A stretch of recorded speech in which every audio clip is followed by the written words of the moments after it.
that's this Saturday. What's it called? The Silver Grads? The Golden Grads? Golden Is it Grads. this Saturday? I think it's this Saturday. Oh, I was gonna mention it in my. I think it's this Saturday. It's a Saturday, right? it's typically. I think it's Saturday. I haven't heard anything about it. I saw it the other day. I think it's the Saturday. Yeah, so it's like Saturday the 18th, 17th. I think so. I'm gonna double check. 'Cause I saw it posted somewhere.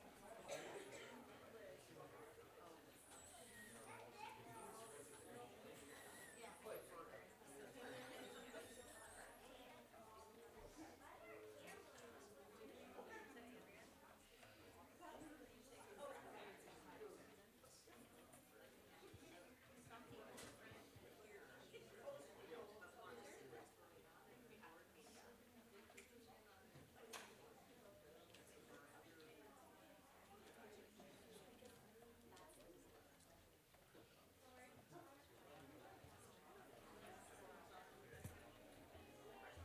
Golden Grad Social. Sunday, May. It's Sunday. Sunday? May 18th. From 1 to 4. $27 per person. Oh, you're supposed to have already registered, so. Oh, they'll still take you. You could volunteer. I've been there. You're not 50 years past graduation. You're not invited. Getting close. But maybe you're invited to volunteer. I went. It's I at didn't. high school. I did more socializing than I did volunteering. It was like a. It was like a reunion of all of Ridgefield. Well, I saw at the art show, that's what it felt like. It was like all these people, but I was talking to a guy, and I'm like, I remember you. I met you at Costco the other day because his cane, he dropped it, and my daughter and I were talking to him about it because it's carved really beautiful. Roy Garrison. Oh. I was like, oh, Yeah. that's Roy Garrison. I should have known you. Hey there. How are you? Loaded question. You're here.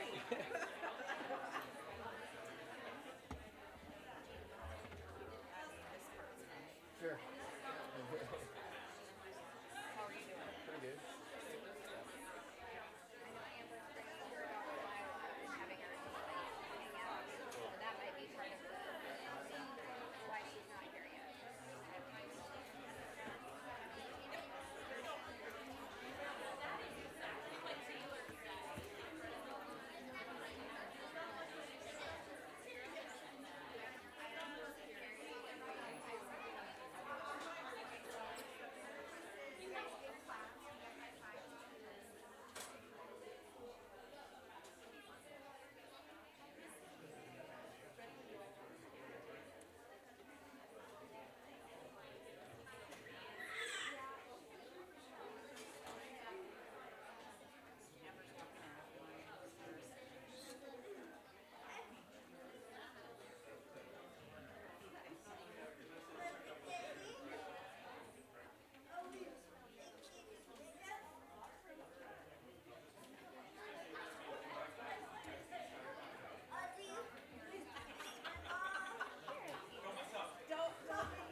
Hello, everybody. I'd like to welcome you to the school board meeting tonight. I'm going to call this meeting to agenda, or I'm going to call this meeting to order.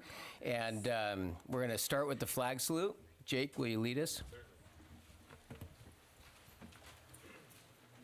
I pledge allegiance to the flag of the United States of America and to the republic for which it stands, one nation, under God, indivisible, with liberty and justice for all.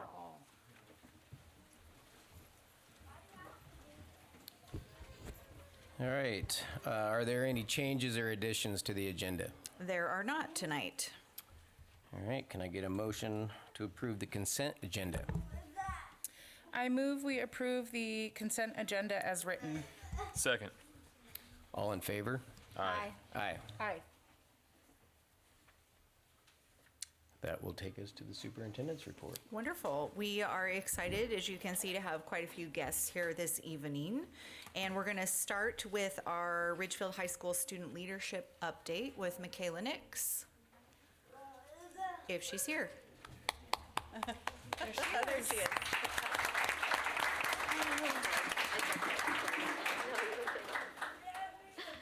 Good evening, President Jones, Superintendent Dr. Rodriguez, and the board.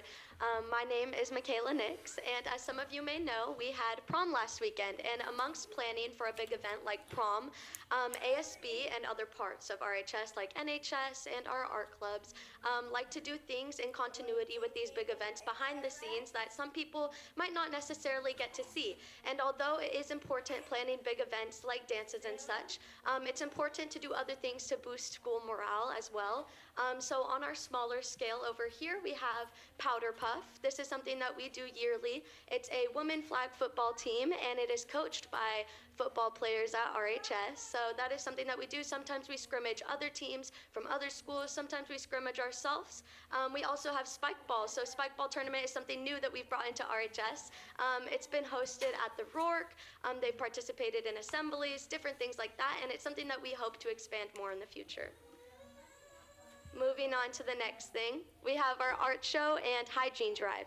So the hygiene drive is ran by NHS at RHS and for the Ridgefield Family Resource Center. So that's something that we do to support our community in another way.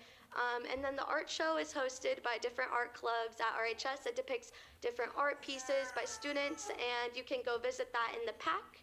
It was a beautiful display. They had tons of different things. It's something that they do every year as well. So I encourage you to visit that.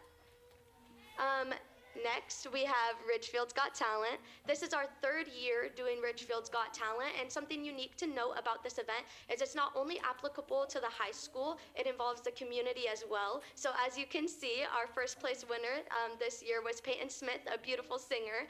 She did a great job. It's something that I encourage you to come visit next year. We're hoping to grow this event. It has expanded immensely since the first time that we've had it.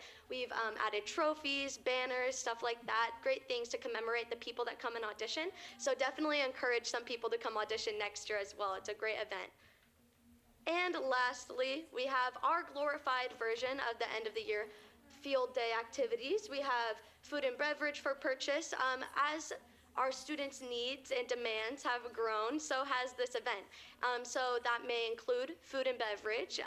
We've expanded from just regular snow cones and stuff. We had Dutch Bros last year, 8 Cow Creamery, local vendors, stuff like that. So that is a great thing. Students can come purchase, and some things are free for students as well. As well as some things that have evolved with Sputter Olympics. Typically, students would just come and sit on the sidelines and watch their teams. If they didn't want to participate in the field yard activities, they would just be sitting on the sidelines. Now we have more things, movie, yard art, games, stuff like that, chalk, etc., for students to partake in if they are not participating. So students are actively being engaged. They're not just leaving campus. They're having fun and participating. This is also an event that we love for students to sign each other's yearbooks, stuff like that. So yeah, on top of prom, which was a huge success, here were a few things that we did behind the scenes in the month of April and May that I had to present to you guys. And unfortunately, this will be my last meeting with you guys, but it has been a pleasure presenting for you, and thank you so much for your time.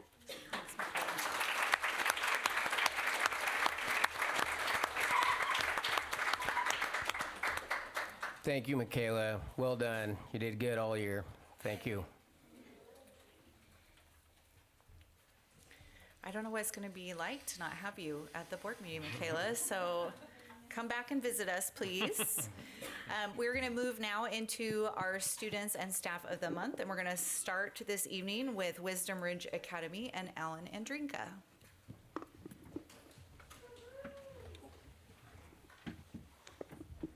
Thank you, Superintendent Rodriguez.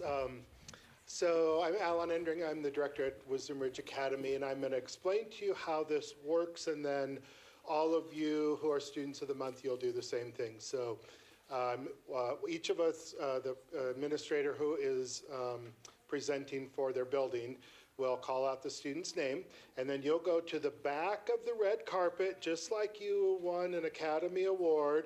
And so if you're sitting up front, you have to go to the back, and then walk up. You'll stay here. We'll read the write-up that we have for you, and then you'll stay up here, get some swag from the board members, go back to your seat, and then all of you will be called up at the end for one picture.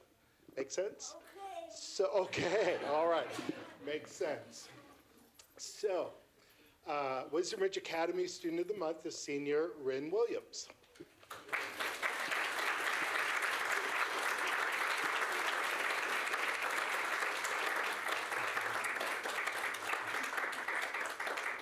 And Ryn's write-up was written by one of her Wisdom Ridge teachers, Paul Coulomb, who's over there. And I want to shout out to Paul because this is a great write-up. It's our honor to recognize and celebrate a remarkable student, Ryn Williams, whose journey over the past year is a powerful example of resilience, determination, and personal growth. Ryn has faced significant challenges in her life, circumstances that could have easily derailed her education and her future. But instead of allowing those hardships to define her, she made the courageous decision to take control of her path. Through hard work, reflection, and a deep desire to improve, she has turned things around in an extraordinary way. Not only has Ryn made great strides in taking care of herself emotionally and physically, she has also showed a renewed dedication to her education. After struggling with attendance in the past, she has made noticeable improvements in this area, showing up, staying committed, and taking responsibility for her future. Her efforts have not gone unnoticed. Ryn continues to attend Cascadia Tech Academy, where she has been entrusted with additional responsibilities in the form of an internship, a clear sign that her educators and mentors see her potential and trust in her abilities. We're proud of the person Ryn is becoming, someone who is proving every day that she can accomplish anything she sets her mind to. Her story is one, I'm not going to make it through this.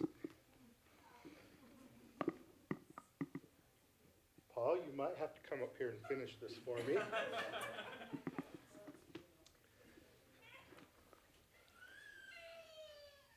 Her story is one of hope. I can't finish this, Paul. Hope, perseverance, and an incredible impact of believing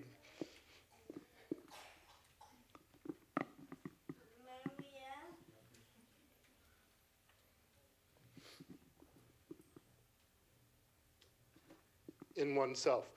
Ryn is thankful for the WRA, staff members who have helped her along the way, and she plans to work after high school to earn some money and then plan for her next steps. Please join us in recognizing Ryn, not only for her academic and personal growth, but for inspiring us all with her courage.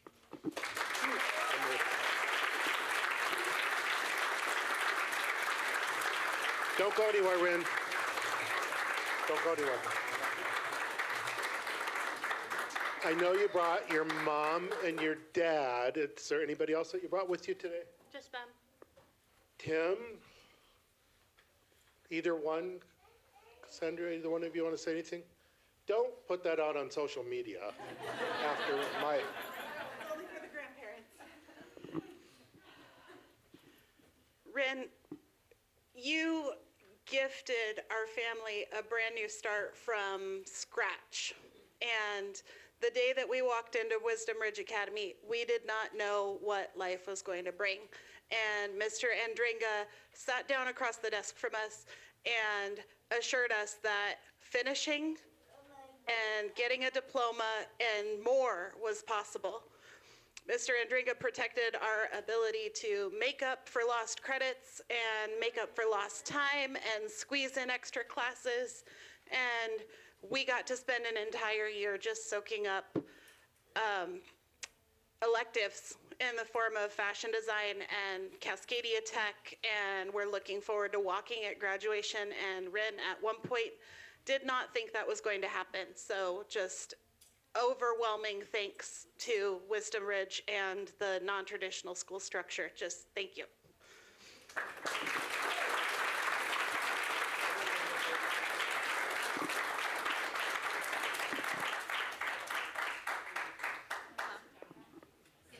Oh, fantastic. Okay, and then next up is going to be our Student of the Month from the Early Learning Center. And I understand Principal Angie Gobb is going to read it for us. Thank you. Dr. Basquiat can't be here tonight, so I'm going to read this award for Gabriel Malberg. Where are you, my friend? Come on up. Go ahead and walk around.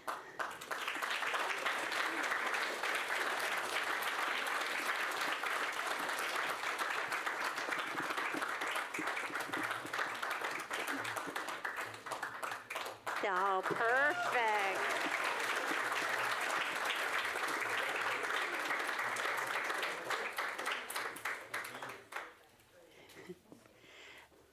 The staff at the Early Learning Center is honored to nominate Gabriel Malberg as our Student of the Month for May. Gabriel is a kind, patient, and deeply understanding young learner who approaches each day with curiosity and wonder. He is always eager to ask thoughtful questions, especially, but why? Which reflects his genuine desire to understand the world around him.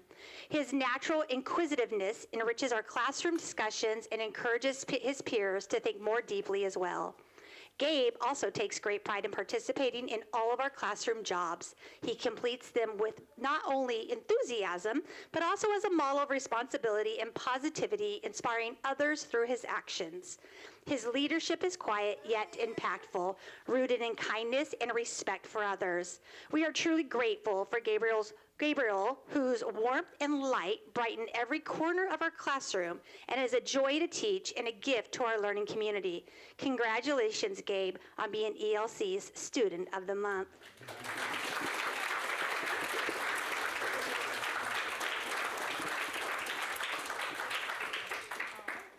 Oh, I see we have these badges from your family. Did you bring a whole bunch of people today?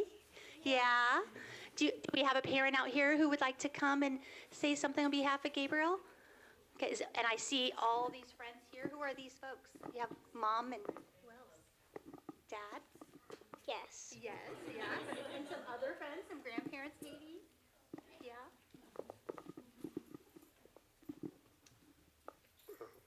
Well, I thought I could do this, but we're super proud of you, Gabe.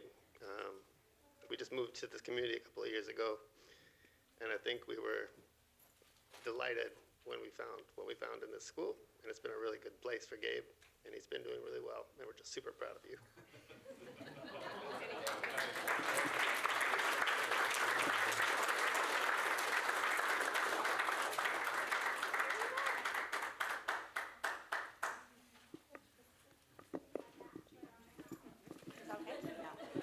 Okay, we're going to go out of order since I'm already up here, and we're going to recognize Union Ridge's Student of the Month. All right. Mr. Oliver McPherson, come on up. Walk the whole red carpet.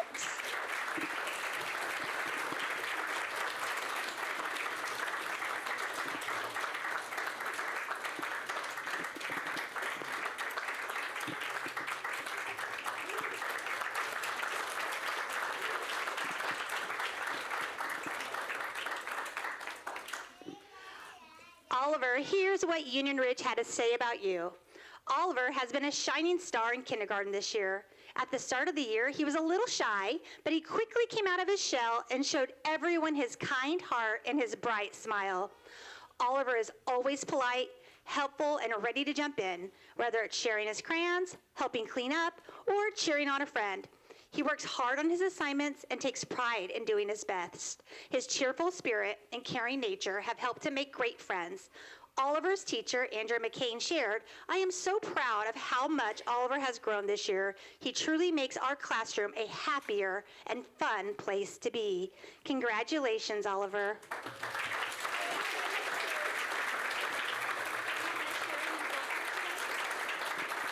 Oliver, who'd you bring here today? Mom and Dad. Do you want to share their, want Mom and Dad to come up and say something? And sisters, I saw sisters. Yeah. Come on up. Good job, buddy. All right, come with me. I just want to let Oliver know that we're very proud of him. Just starting the school year, it was very nervous, but with his sisters by his side and just family support, we are just very, very proud of Oliver, just with all the new adventures and accomplishments that he's taken on and been able to take over. So we're just very proud of you, Oliver. Love you, buddy. Good job.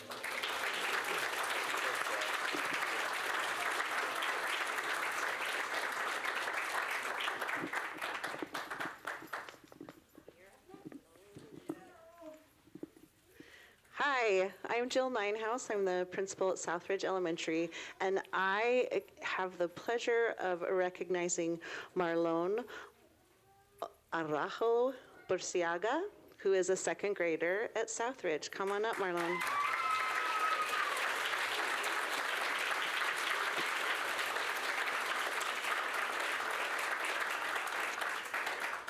Okay.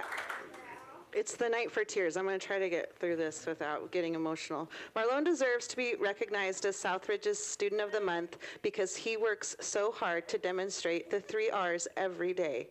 He is respectful, responsible, and resilient. Marlon approaches each day with a positive attitude and a strong work ethic, giving his best effort to achieve his goals even when things are hard. His determination to grow as a student is especially evident in reading, where his hard work is paying off. He has made remarkable progress and continues to impress with his growth. Marlon is a shining example of what it means to be a dedicated and driven student at Southridge and is an absolute joy to have at school. Congratulations, Marlon.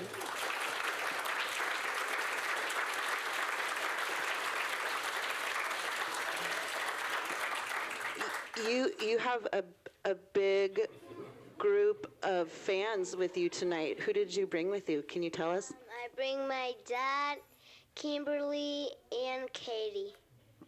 All right. Does someone want to say something for Marlon?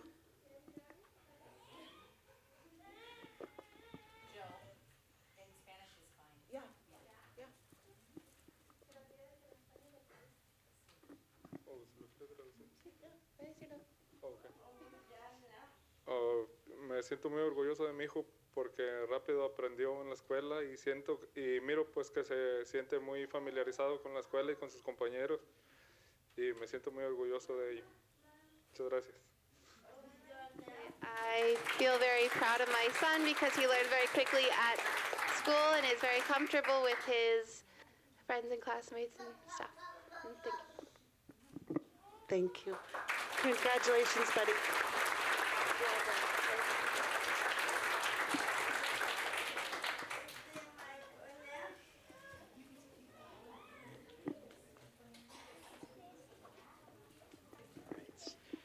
Good evening, everyone. I'm Todd Graves. I'm the principal at Sunset Ridge Intermediate School, and I have the honor of recognizing our Student of the Month.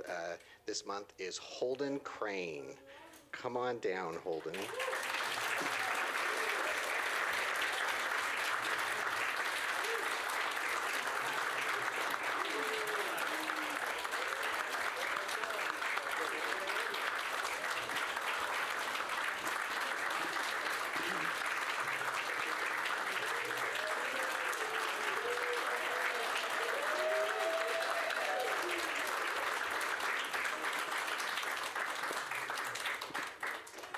All right, Holden, here is what everyone at Sunset had to say about you. Holden Crane is a truly inspiring member of our school community.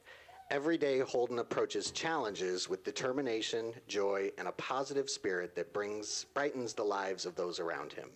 Whether working hard on his therapy bike or using his sit-to-stand device, his perseverance is remarkable.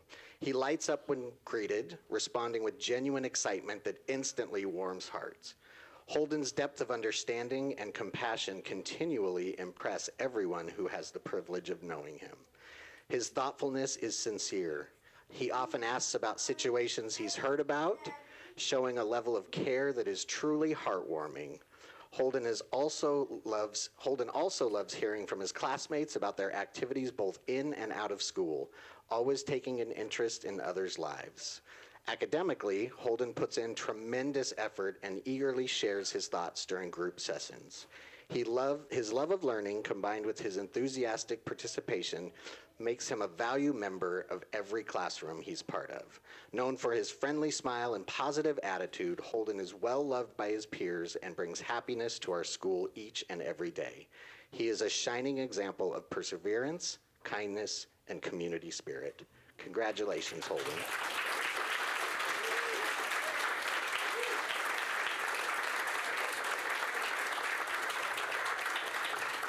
Now, Holden, I know you brought Dad and Mom and brother with you.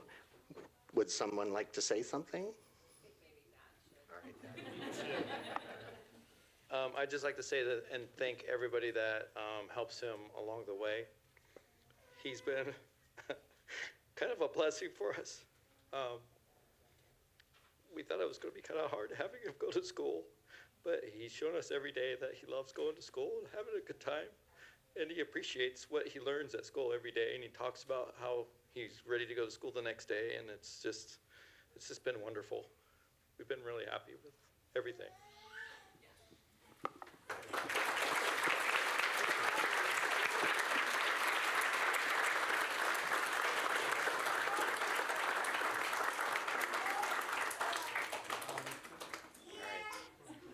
All right. Up next is Mr. Mansfield. Thank you, Mr. Graves. All right, I have the distinct pleasure and excitement to announce the View Ridge's Student of the Month, Miss Sophia Vasquez. Come on down.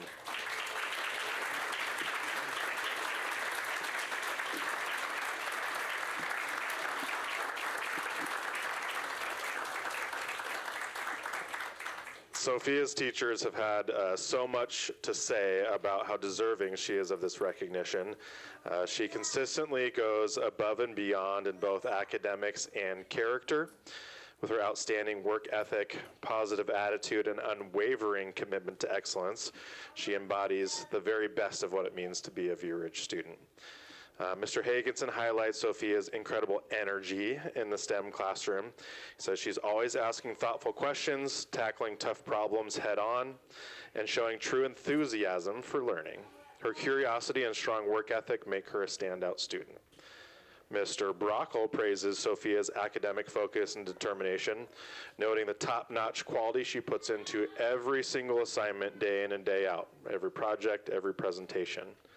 Her active participation and insightful contributions in class discussions set an excellent example for her peers.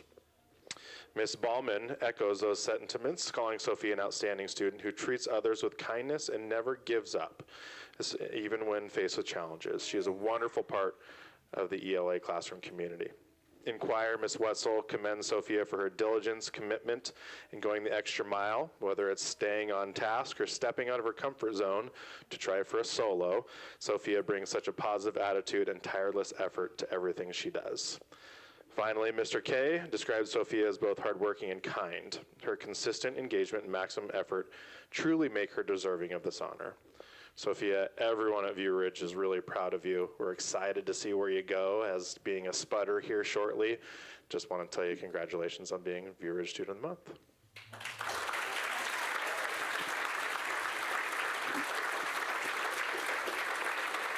Sophia, who did you bring with you? My brothers, my mom, my dad, and my sister. Okay, who gets to say something? Oh yeah, so I think sister should. No?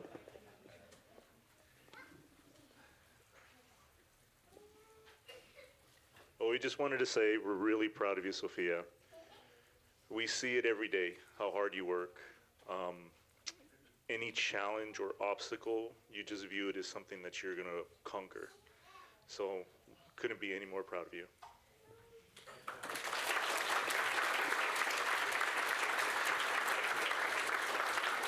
Thank you. Congratulations, Sophia. And next up is Miss Kristen Palmer. Thank you, Mr. Mansfield.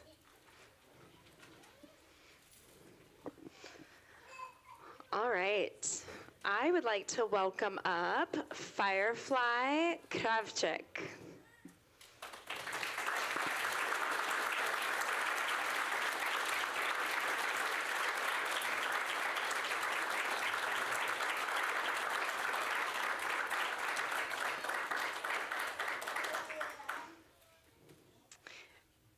Before it gets, yeah, you get to stay up there, Firefly. I'm going to talk about you for a moment, so settle in. If you all, before I get started, if you all were at the art show and you ventured to the far back corner, Firefly was back there with, I feel like, half a table full of his art that he designed and drew. And he made a game, and it's part of his AP art portfolio where he drew out every single game piece for the game. So this is the same student that presented and stayed with and presented his art for the entire evening. So super excited to recognize you. Okay, across the many settings within our school, classrooms, clubs, creative spaces, and beyond, this student has brought an extraordinary blend of intellect, creativity, humor, and heart. Firefly, we are honored to recognize you as our May Student of the Month. Firefly's presence at RHS is nothing short of a delight. They have an unmatched talent for connecting course content to their own interests, resulting in work that is both insightful and wonderfully original. As Miss Lacey shared, Firefly, your quirky brilliance brought light to every lesson, and you remind all of us that learning can be deeply meaningful and joyful. Mr. Reinard shared similar feelings. Firefly approaches math with a thoughtful, calm, always willing to support others while never losing their own sense of curiosity and wonder. And then there's the Firefly that shines outside the bounds of a syllabus, the one who leads with compassion and unshakable integrity. Whether it's their leadership in art club, their problem solving in technical theater, or their spontaneous wit that leaves the room smiling, Firefly gives fully of themselves in every moment. Their creativity seems limitless, their resilience unwavering, and their sense of justice deeply rooted in love for others. Firefly, you bring joy, insight, and connection into every space you inhabit. Thank you for being a constant source of inspiration, kindness, and light.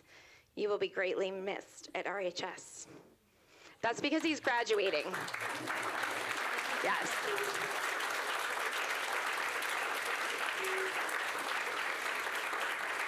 Or maybe we will fail you so we get to continue to have you. Yeah? No, the school board and the superintendent said no. I'm just kidding. No, he's graduating, so we're super proud of you and excited to celebrate you at graduation.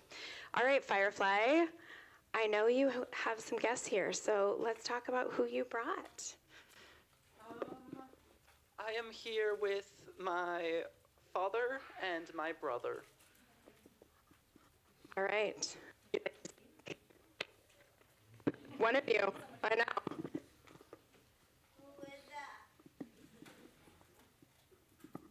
I'm very proud of you. I see your hard work, studying hard, and I am happy for your new endeavors. Congratulations.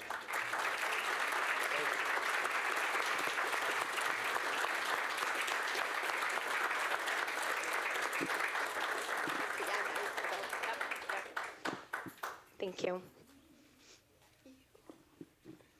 Okay, we have two more very important people to recognize this evening, and then we're going to get everybody back up here for a photo, so don't leave just yet. First up for our Employee of the Month is Jessie Stencham. Jessie, come on down.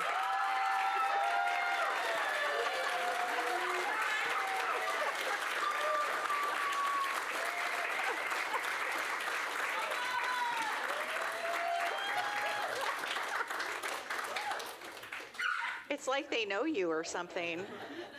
Jessie is an exceptional attendance secretary who goes above and beyond every day in her dual role supporting both Sunset Ridge Intermediate and View Ridge Middle School. Her dedication to students and staff across two buildings is nothing short of remarkable. Jessie's always there to offer help no matter how busy she is, and she never hesitates to step in and provide support. She consistently puts students first, ensuring their needs are met with care and attention. Her calm, dependable presence creates a sense of stability and warmth for everyone around her. Jessie's ability to juggle the demands of two schools while still making each person feel valued and supported speaks volumes about her commitment and character. She is more than deserving of Employee of the Month and is very much appreciated. And she also serves as an officer for our Classified Association. Yes? Yes, so thank you for that too.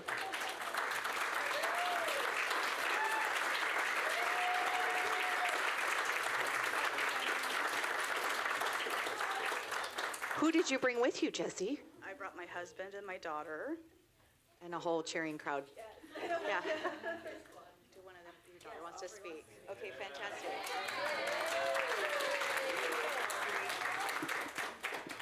Hi, everybody. My name is Aubrey, and I'm her daughter. And I just wanted to say a few things. Firstly, I am very proud of my mom, and I think she really deserved this. And I also wanted to say just I'm very proud of you and congratulations.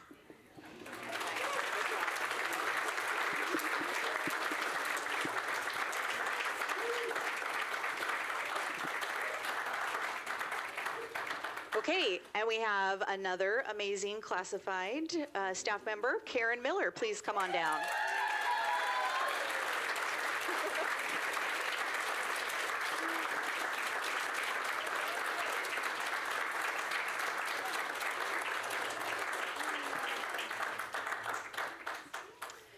Karen is an incredible support to both students and staff, going above and beyond in her role as a paraeducator at Union Ridge.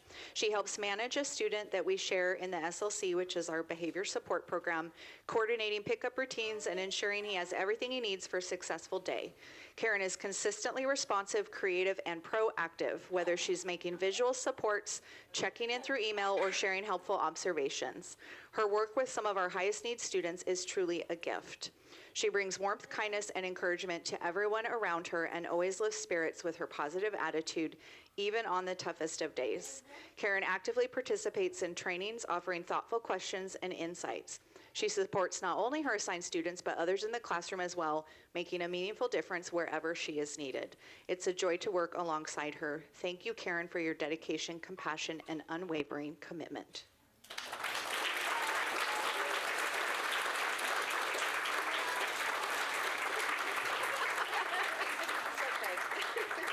We're gonna all blame Alan because he started the tears tonight, so it's all on you, Alan.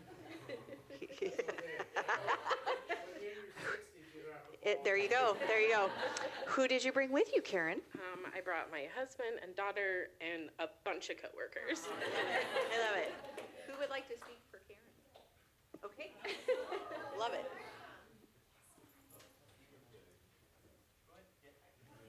She's not gonna miss that red carpet. There you go. My mom is my name's Marley. My mom is an amazing, beautiful, hardworking lady, and she helps kids in need even when they're going through the hardest times.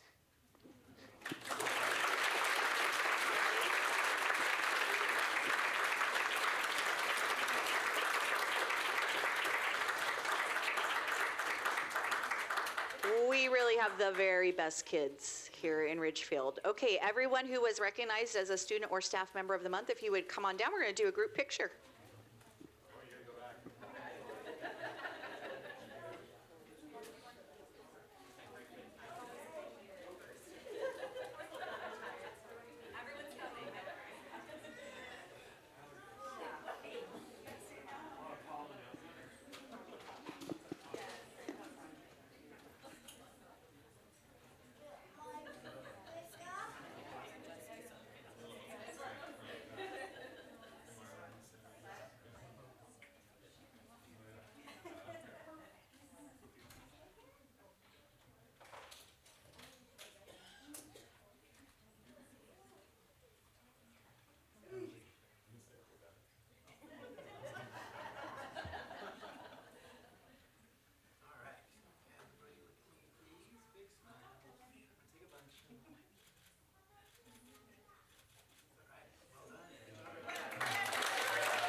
want me to go?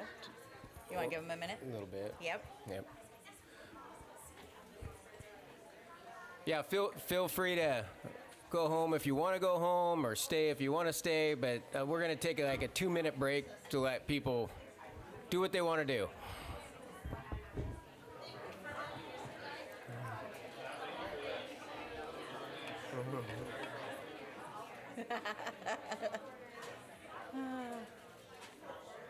So cute.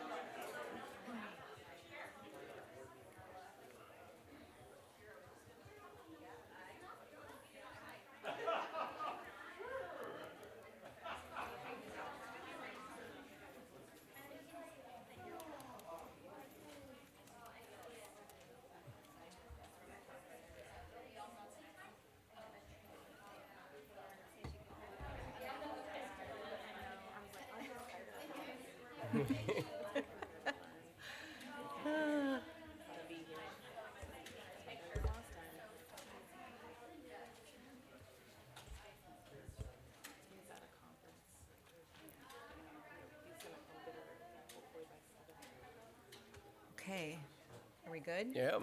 Yeah, I was gonna recognize Doug, but he's standing outside. But I'm assuming Doug is Holden's teacher, Mr. Tenick? Oh, okay. Next year, okay, fantastic. I've actually met Holden. One of my chief joys that I don't get to do very often is I like to stand at the door as kids arrive in the morning. So Holden and I have hung out at the door when he gets there on the bus on a few occasions. So really fun to see a few of the kids I've met before tonight. I haven't met all 4,100 yet in the 10 months that I've been here, but I'm working on it. All right, up next, we have an exciting update on elementary number 3, and we have some guests with us this evening. So we have folks from LSW Architects, who are the designers of the new building, as well as representatives from RNC Construction Management, which is the construction management team that we're working with. So if you guys want to make your way to the microphone, and I'll let you individually introduce yourselves. I'll start it off. First and foremost, thanks again for the opportunity to be here tonight. Adam Cormack, RNC Management, one of the principal partners at RNC Management. Derek Baher, Project Manager with RNC Management. Hi, Christina Dayrude, LSW Architects, Project Manager. And yeah, loved working with Dr. Rodriguez here to take the lead in making this happen. Will you run it with this guy? Yep. Okay, thank you. Pardon our...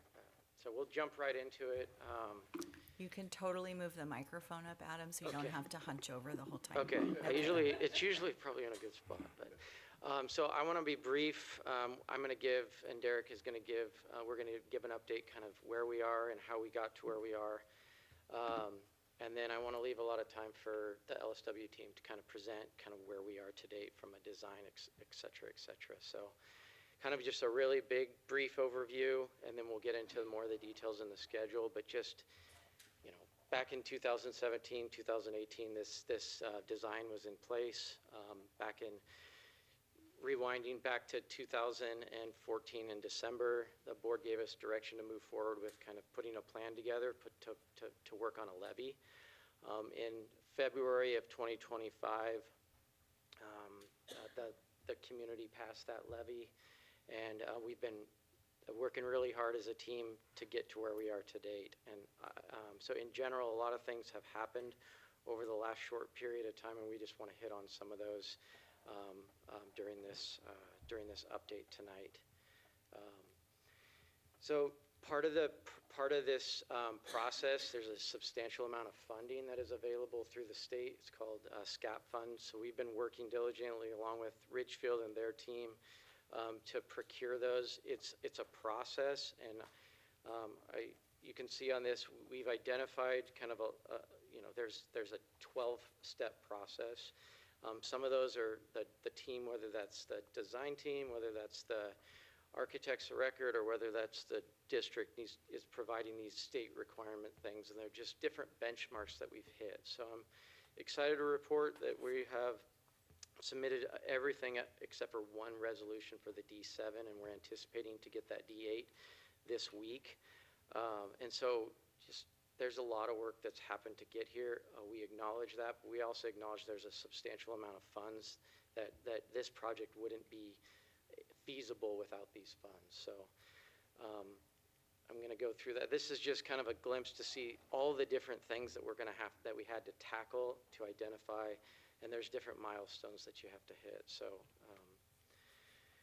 schedule-wise,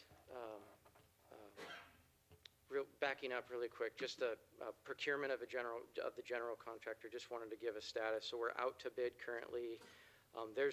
I would say there's three kind of major procurements of how you can procure a general contractor. More the traditional of design, bid, build. That's where we hire an architect, they design it, and we put it out to bid for the lowest responsible bidder to submit. There's a GCCM process. That is what we've done, that's been a process that we've done in the past on some of these other school facilities. And then there's a less used design build where the architect would hire the design, a contractor, and they would hire a design firm, and then it would be built. So those are the three methods. There's pros and cons to every different method out there. This method that we are procuring this general contractor is the traditional method, and there is a lot of reasons and pros and cons to all the different reasons, but the reason was really just the timeline. The procurement of a GCCM contractor just can take up to 60 to 90 days to do that whole procurement process. And where we were on the levy passing and when we wanted to open fall of 2026, the direction was to go the design bid build process. So that's kind of where we are. And like I said, we're out to bid right now accordingly. Schedule-wise, so I hit on this a little, but the design was back in 2018. Back in December of 2024, like I said, the board gave us direction to kind of study what it was going to take to get the community to pass a levy, and fortunately that levy passed in February, and like I said, we've just been really working hard to get to where we are to date.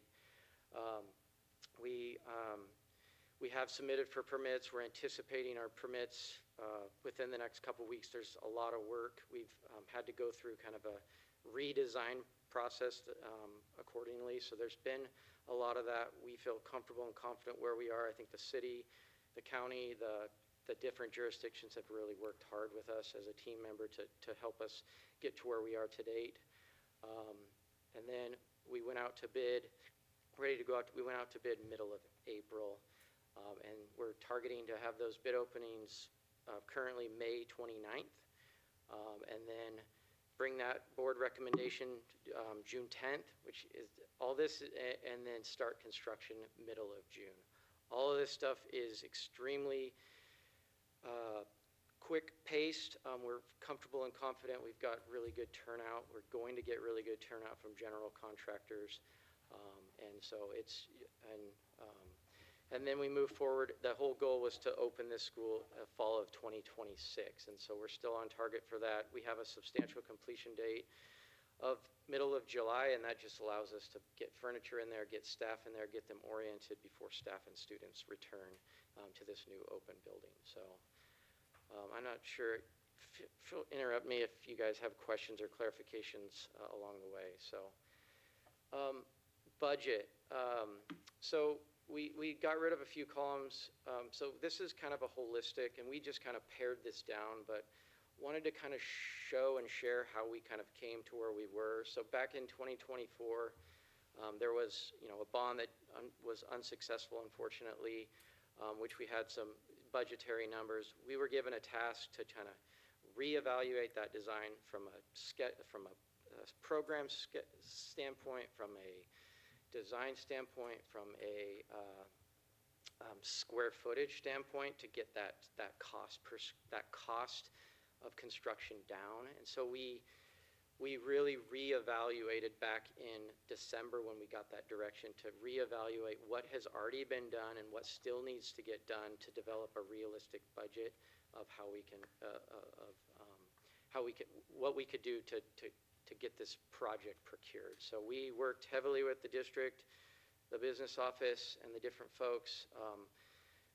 Worked with cost estimators that do this, third-party cost estimators that do this on a regular basis to develop that budget. We're meeting with Paula and her team on a regular basis, and we'll continue that just on processes, and then also just reconciling to make sure where we are to date aligns with what the district shows. So at future board meetings, when we're presenting board updates on project budgets, we're hitting on those and we're reporting accurate information. So, Adam, yes. Is professional services, is that you, RNC, your team? Or So what falls let under me- that? Yeah, let me just really quick, this 1.0 all the way through 9.0, we shrunk it down, and I'm happy to share that with you. All of those have a substantial amount of Sure. additional items, but professional services, so obviously architects and engineering is under 1.0. Professional services would be us, it's special inspectors, it's geotechnical, it's, did I say special? Envelope consultants, it's commissioning agents, it's all those things that it takes to go through the quality assurance, quality control process. So there's a lot more than just us Sure. built into that professional services. And then 1.0, I assume, is all LSW. Is that correct? The majority of Roughly. it, and all their consultants. Got So it. LSW plus all their sub-consultants as well. Cool, So thank you. again, yeah.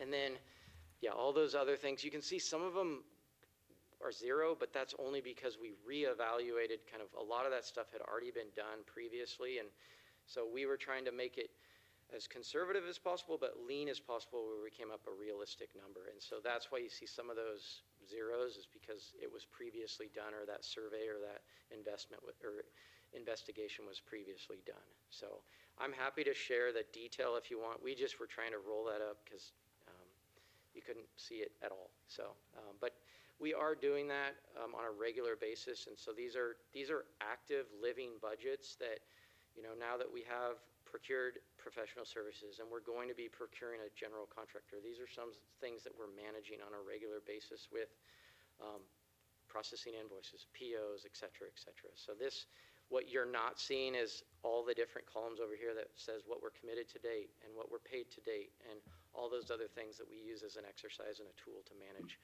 the bond and the construction accordingly. So I'm, answer your question?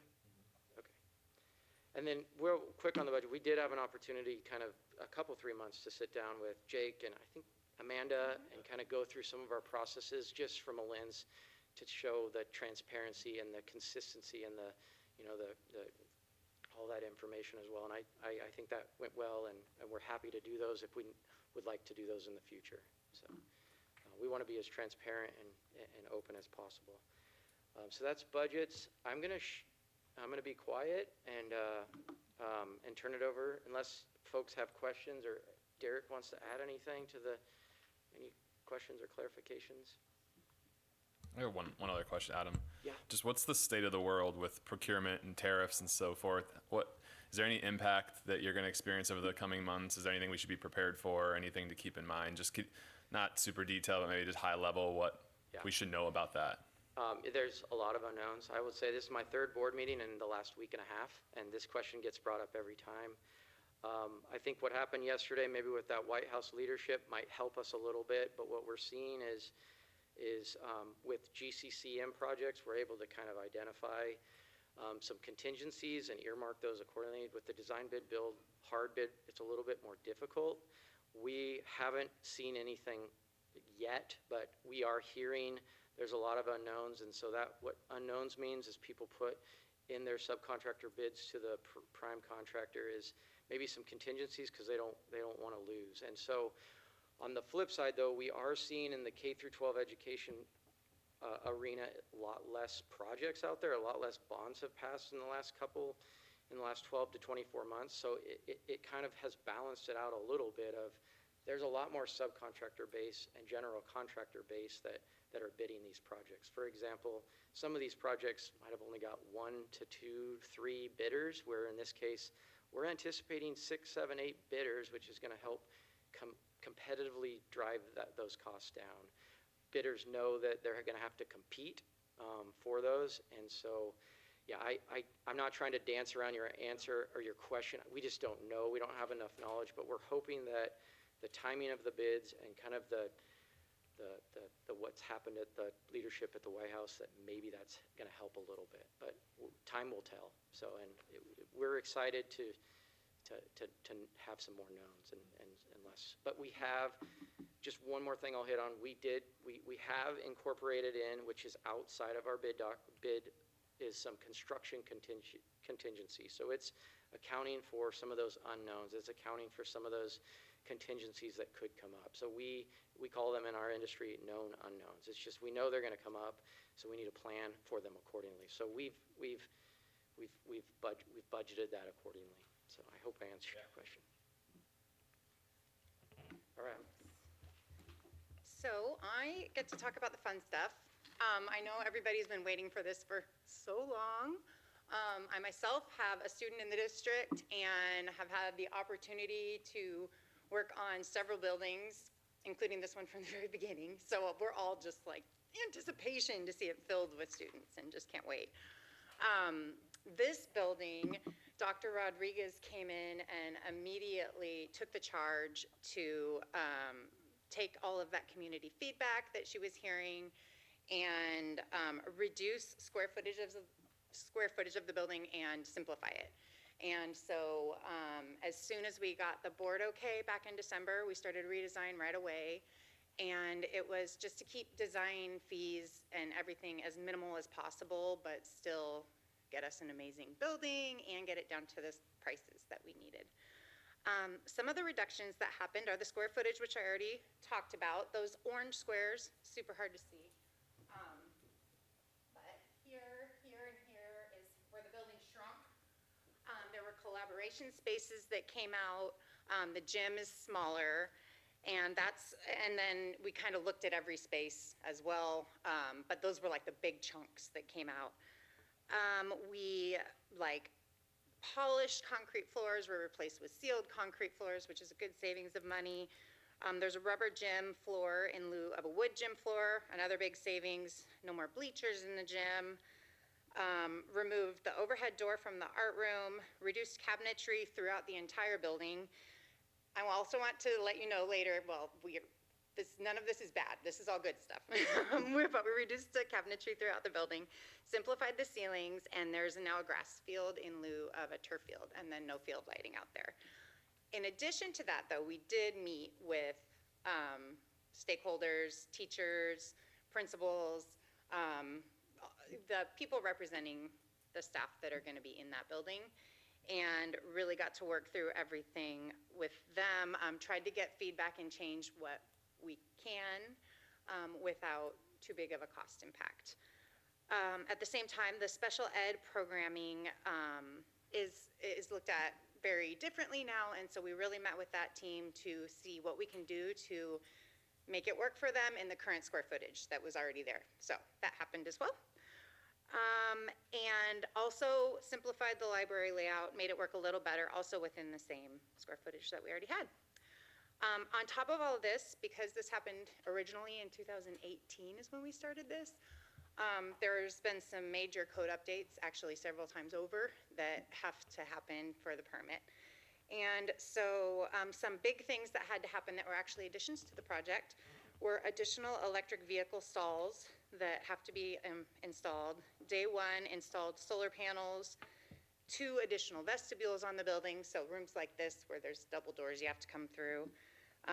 Revised mechanical equipment, and a lot of required site updates from the code. Those are all, that's like the whole effort right there. So these are the floor plans that we landed on. The green spaces are the classrooms. Orange is art and music. So there's the 2 different wings. The wings on the top here, younger kids are going to be over here. So on the first floor, kindergarten, down there. The commons is yellow, and then the gymnasium is that light blue space.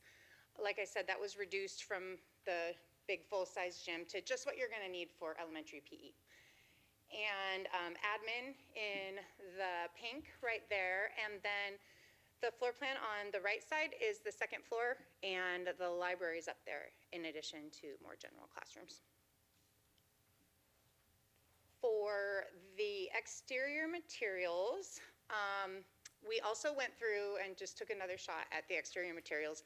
They didn't really change much, but we just tried to simplify them and make like, how can it be beautiful but also very economic and work out well? We're not going to be wasting our money on the materials. So it's made of CMU metal panels that are going to be silver and gray, and then also just some orange accents at the entries. Interior, this was simplified as well. Before there were several different carpet selections kind of for each wing of the building. And it came down to this super cool carpet on the bottom left. It's hard to see in that little swatch, but it's got both blue and orange in it. Talked over with the board and Dr. Rodriguez, and everyone was pretty excited about this Ridgefield carpet that is stock, like not even custom. Pretty cool. So each wing will have its own color in terms of an accent wall as well. And so the kindergarten is going to be the kindergarten slash above that, also on the second floor, will be the orange. And then the pod on the south is going to be blue. And then a lot of the central spaces are going to be blue as well. And maybe just on that one, yeah. you know, all these colors, like we tried intentionally to make sure that they were standard. Yes. And not a custom, because we know that there's a premium and there's a long lead for procuring custom items. So these were very intentional on the colors that the district wanted, but from a standard palette versus. Yeah, the last go round of this building had custom colors selected that were very, you know, the RGBs of Ridgefield colors, and cost a little bit more. So this is just like, what are orange and blue? They're cool, they'll work together, they look good, the kids know it's Ridgefield. That's what we've got, nothing custom. So do you guys have any questions? Looks good. Okay, thank you Thank guys. you. I gotta make a comment. Maybe let the board have time to think of any other questions, but I just want to thank the three of you. It's been, from my experience since I've been on the board, working with RNC and LSW has been a first-class experience. And Adam used the word transparency. I want our staff and community to know that's what we're experiencing firsthand. So I just want to thank the three of you for all the work you've done. Thank you so much. Appreciate it. I got one question. The rules that went into place with like vestibules and solar and all that, can they also be taken away? I mean, like there was an administration, whether it was state or federal, that put them into place. Could that come into a reverse effect where they say that those are no longer required? That could happen at some point. Yeah. I mean, not for our building, obviously. At this point, we're permitted with the current laws. But yeah, that could be reduced. And it actually already has been a little bit. The energy code was a lot more strict, and they pulled back a lot of the mechanical requirements and things like that. And so it kind of is going both ways. And it's tough that, you know, you have to do these things, but the funding's not necessarily there to make them happen. But to answer your question, yeah, it could happen, but not for us, not on this building. All right, thank you. Thank you.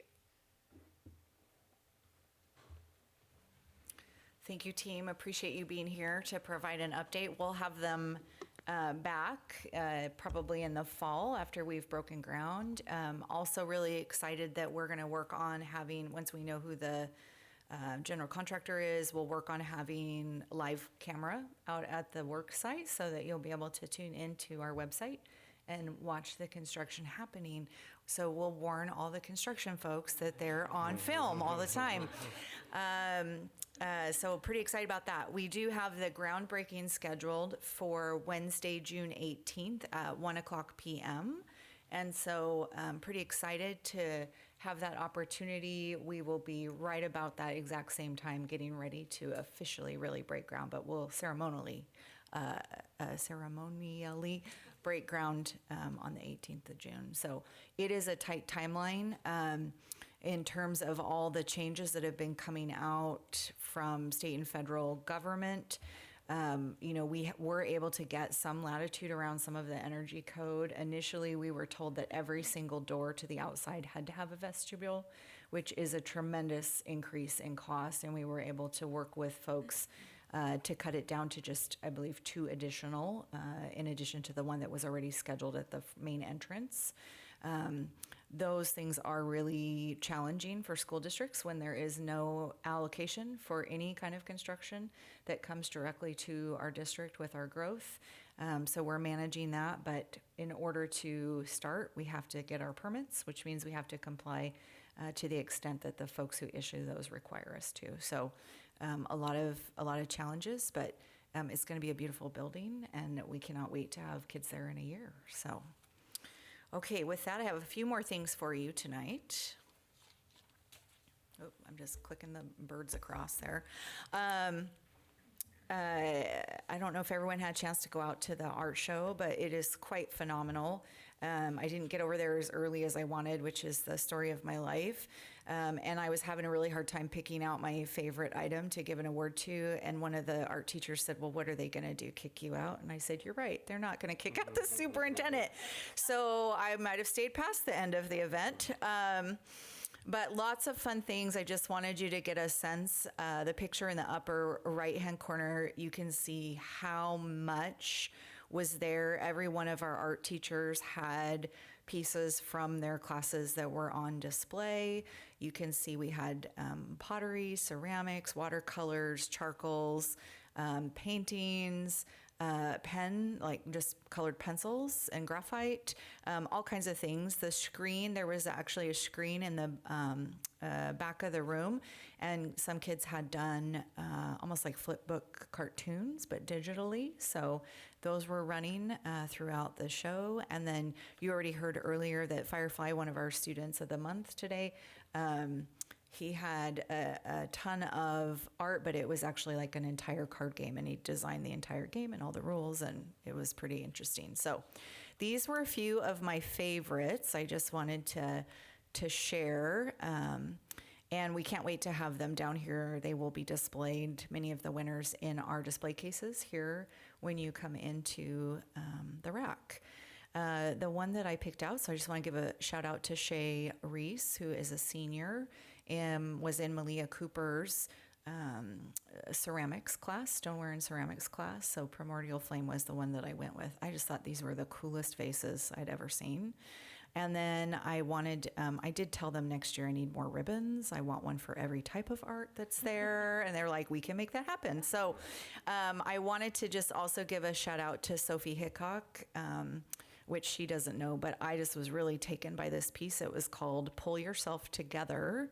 And she actually, if you look at the pieces that are adhered, it was a picture that she drew of, I presume, herself or a person, and then cut it up, and then these little shadow figures are like pulling all the pieces together.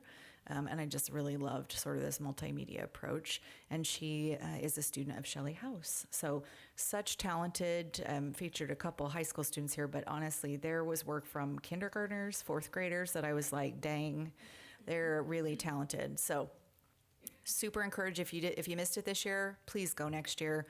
We're going to work on having it open longer. I cannot believe it was only open for 2 hours. It's phenomenal. So we'll work on that. Also, just want to say thank you to our Union Ridge PTO, our South Ridge PTA, the Ridge, and the Ridgefield High Boosters for the week of treats and appreciation at every campus. They take really good care of our staff, and they feed us a lot. So there was a lot of sugar consumed last week at every school campus.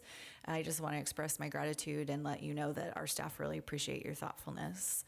And then the last Tell Me Something Good is that we have officially launched our strategic planning. We held our first session actually today. And you will see the posters around the room, so encourage you to check those out later. But that's the work from today, and we will be doing repeat sessions. So we have one this Thursday evening from 6 to 8 o'clock up at Ridgefield High School in the 300 building. It's the room with all the windows. If you know what room that is, that's where we'll be. Next Monday, we will be here in this room from 8 to 10 in the morning with coffee, because I insist about coffee at 8 a.m. And then next Wednesday, May 21st from 6 to 8 p.m., also here in this room.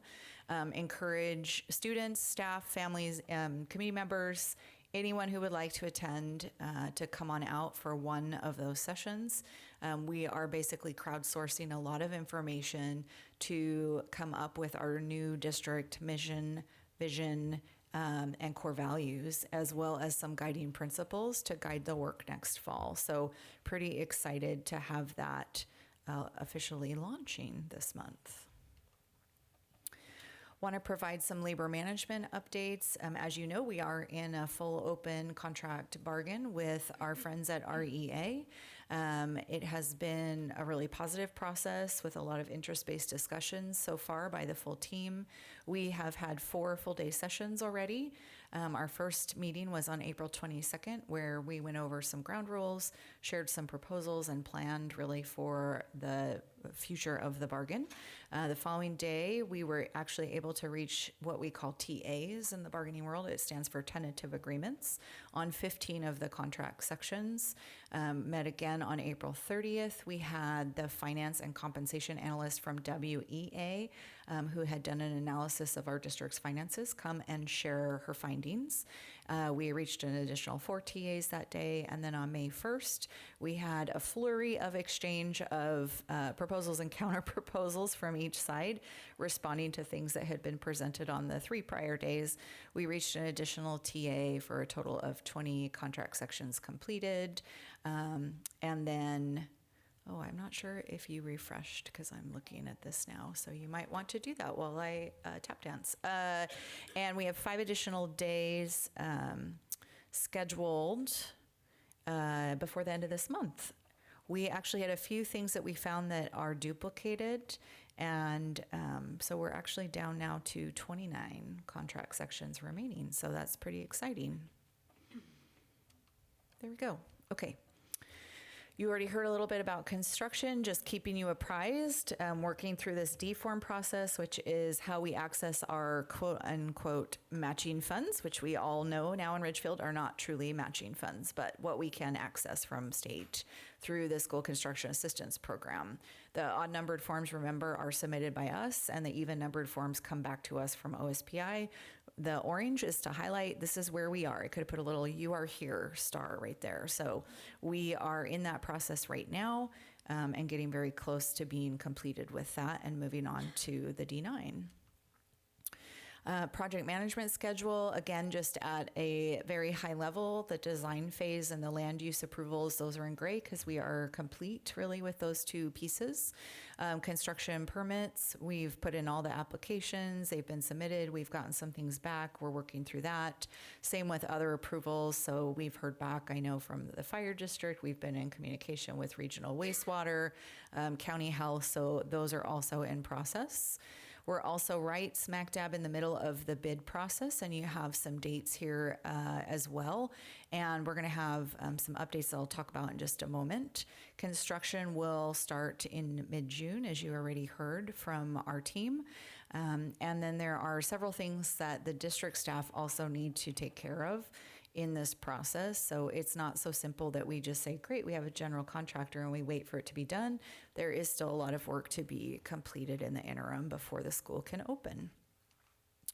I do want to provide an update for the board and also for the community that we did receive an appeal request on our bid process. This came from Western Construction Specialties, which is a Ridgefield-based hardware manufacturer. And so we are in the process of investigating some claims of sole source specifications or no substitutions language, and the use of consulting services in exchange for any sole source product identification. The bids were due actually today initially, and we were scheduled to open them this Thursday. Given the appeal request, Paula McCoy, Executive Director of Business Services, and myself were working through a process to do just an investigation of the claims, but also to take a look at all of the substitution requests of which there have been over 100. So we'll provide an update at a future meeting. But we published yesterday an addendum to extend the deadline to allow anyone who felt they needed to resubmit a substitution or that they had previously been told no before submitting, they'd have an opportunity to do so. So those are now due on May 19th, 1 week from yesterday when we published that. The prior deadline for substitution request was actually April 30th. So we've reopened it to allow anyone that needs to resubmit. May 22nd is the deadline to have all substitution decisions completed, and then a final addendum is issued to the bidders. That is an incredibly tight timeline because this requires LSW, RNC, all of the experts, all of the subcontractors of the architects and the engineers and all those folks to look at those requests and make a decision. And then Paula McCoy and I, again, will be looking over all of those. And so that final addendum goes out.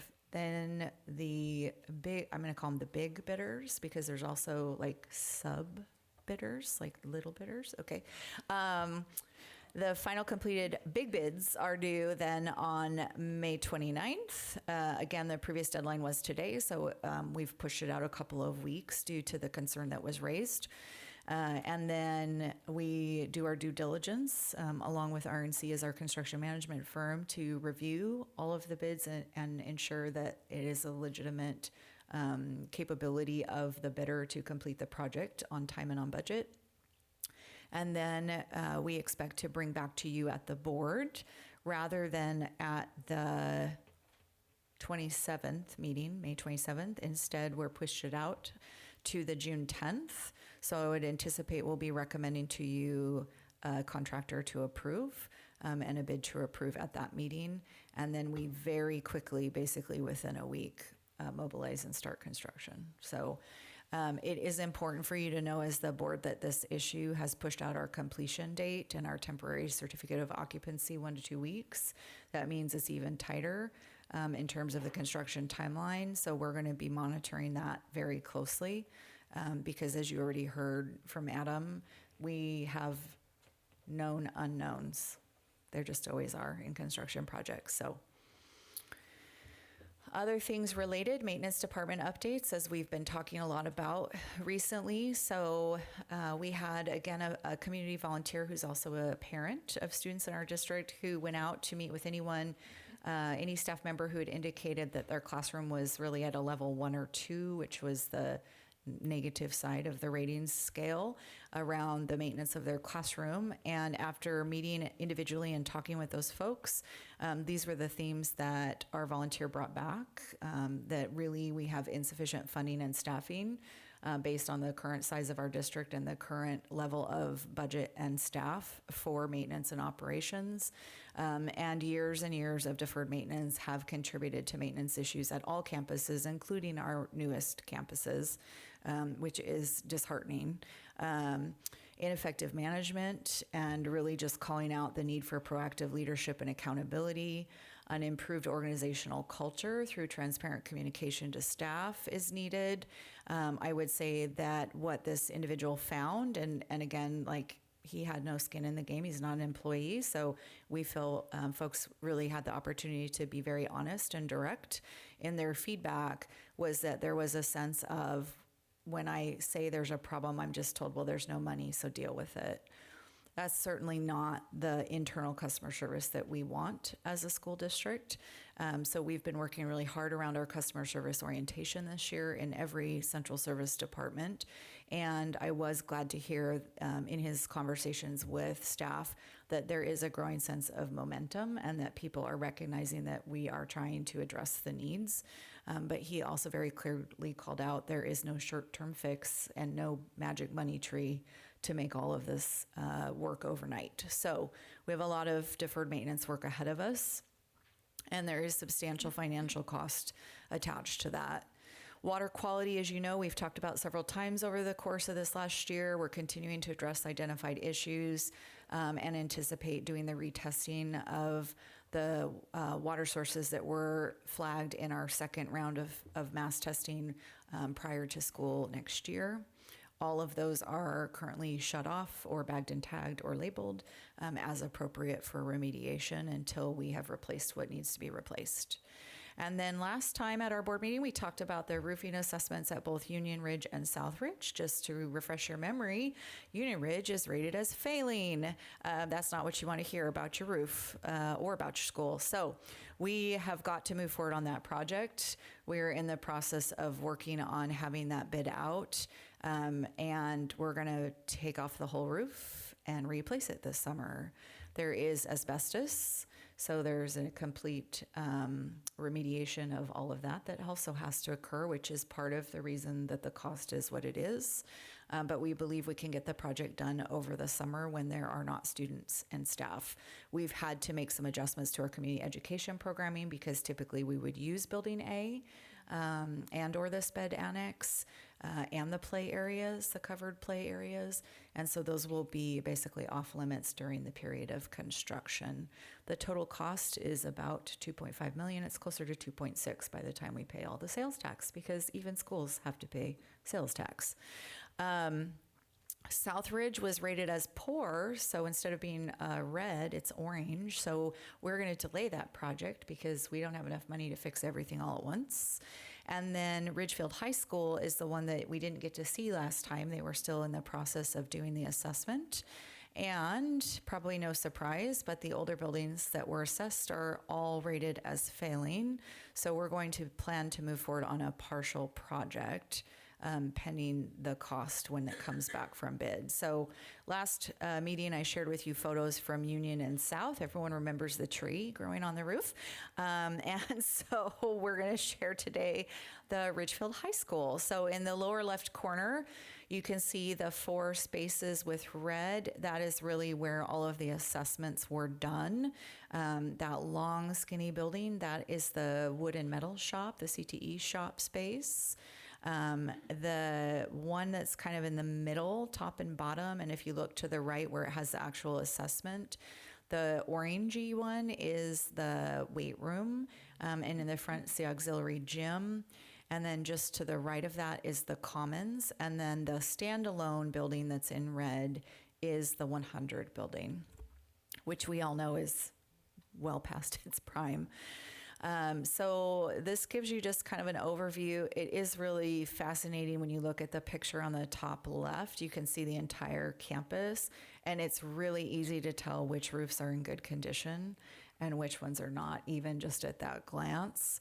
But for fun, you get to see some other pictures of what they look like up close and the damage that has occurred just over years of use, but also deferred maintenance and not being able maybe to take care of things in a timely way.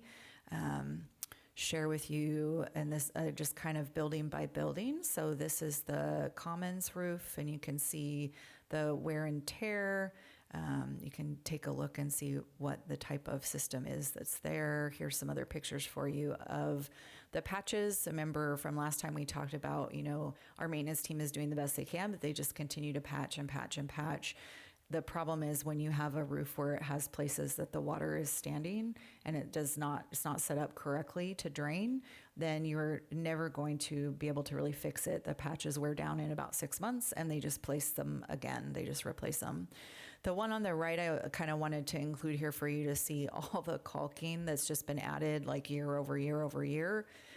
This is that wall when you're in the commons, that like really cool rock wall, which extends outside, right, along the side of that building where the commons joins up with the auxiliary gym.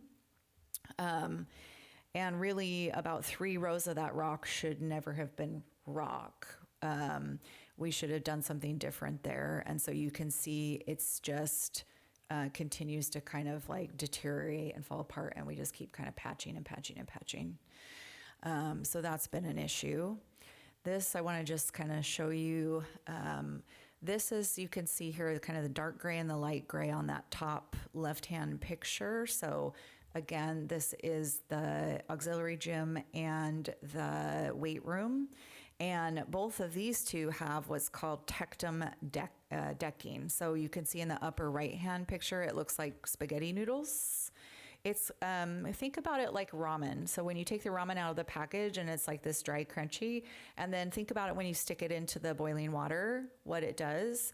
That's what tectum decking is like. So when you see in those photos all that discoloration, which we all know is water damage, it is actually breaking down the integrity of that ceiling.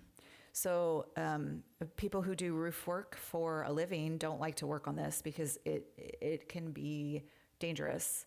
There's more risk of falling through or having other bad things happen. So that project, again, the gym is rated at red for failing. The weight room is actually rated at orange, and tectum decking is harder to find contractors willing to do it. So that part of the project is going to have to wait.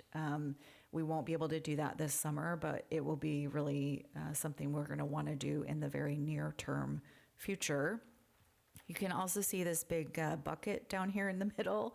You probably can't tell in this photo, but if you look at it closer later, there's like 2 to 3 inches of water, just standing water in there because it's a leak that's just been happening. So the solution was we'll just put a bucket there and periodically come in and empty it out. So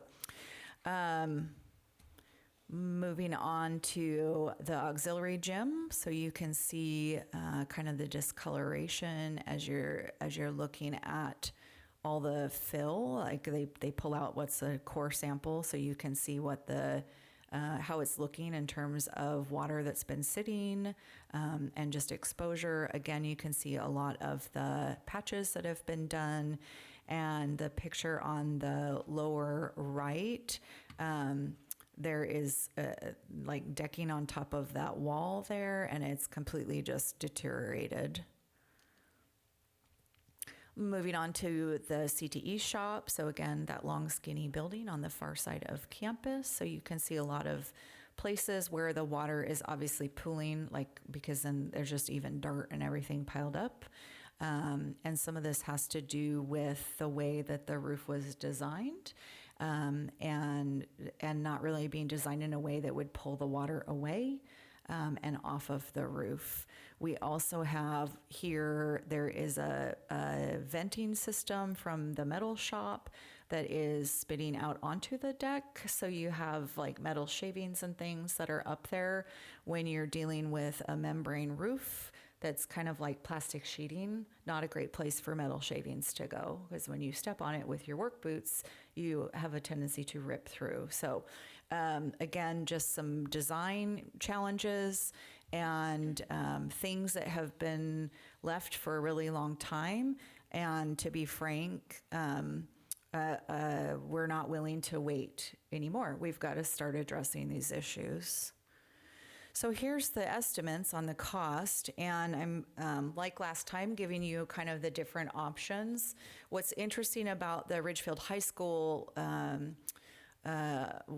buildings, they're all kind of separate roof systems, is that when you look at the cost for the 20-year versus the 30-year, I don't see any point in doing the 20-year replacement. The change, the magnitude of change in the finances to get an additional 10 years out of a roof, I would really highly recommend that we go that route. The 3 in orange have wood decking. The 2 in white, the weight room and the auxiliary gym, again, have that tectum decking, which we're going to need to wait to put out to bid. The 100 building I've put in italics because interested in any feedback you have, but my gut is that we need to wait on that. That building was really in the longer term facility plan set to be demolished. And so rather than sinking another $1 million into that facility, I think we need to take a little more time and have a longer term plan of either we're going to need to renovate that building or we're going to need to replace it sooner rather than later. But we do want to move forward with the Commons and the Woods and Metal Shop this summer. So that's an additional $1.3 million on top of the 2.6 that we need to pay to fix Union Ridge. So this is kind of the summer plan, deferred maintenance projects. So we have the water fixture replacement, repair, retesting, really at every site. There's a few fixtures. The other thing we are going to be moving forward on this summer at Union Ridge is we have a playground. I believe the newer of the playground, that was installed without drainage. I'm going to say it was probably a design flaw. We should have put drainage in because it rains here. I don't know if you've noticed. I certainly have since I moved from the east side of the state. So every time it rains, the water doesn't drain, and because for safety with the elementary playground, there's basically a layer underneath of like foam, so that if a student falls, trips, falls off of playground equipment, they're not going to get really hurt because it's got more give when they fall. Because the water has nowhere to go, it gets in there with all of this foam and all the things, and it becomes like a waterbed. And so every time we have a nice, good rain, Union Ridge can't use one of their playgrounds. And they have to just close it off because it's not safe for kids to be on it. So we have to basically peel back everything, put in the drainage that should have been installed, put the things back, and then we also have to repair the catch basin because it's flooded so many times that it's worn down the catch basin much earlier than it should have. Because the water is just standing. So that's got to get done because our kids need to be able to play on their playground. So that is something we're prioritizing this summer as well, along with all of the roofing that's been identified. It's basically everything but Building B. South Ridge, as I've already shared, we're going to have to wait on that roof. We're prioritizing the failing before the pour. Sunset and View, last time when I spoke with you, we talked about a roof leak that we had identified. And as we've done more investigating, it turns out it wasn't a roof issue, it was an HVAC issue. And when some of the HVAC was installed, something was not sealed properly. That has caused the leak into the roof, which means it's not a roofing issue, which means it's not under warranty. So we get to fix that and pay for that ourselves. I'm just full of good news tonight. And Ridgefield High, again, we've kind of talked about that. We are also set to replace one of the 4 sections of bleachers. The whole stadium honestly needs to have the bleachers replaced, but we're going to just do a section a year. So in 4 years, we'll have a whole new set, and that will be lovely. And then here at the RAC and ELC, the only thing is really just the plumbing. And it's worth noting because we have a commercial kitchen that is rented to a tenant here. And we identified lead in the water in some of that commercial kitchen's fixtures, and it is not a fixture issue. It's an actual plumbing in the wall issue. So we're paying a pretty penny to address that issue for our tenant. Okay, deep breaths, friends. Okay. Can I ask a couple of questions You about sure that one? can. When we're in situations where things weren't done correctly, do we have any recourse with the contractors that were responsible for that work originally? Unfortunately, no, because these are items that have been signed off on that we maybe didn't do our due diligence to check,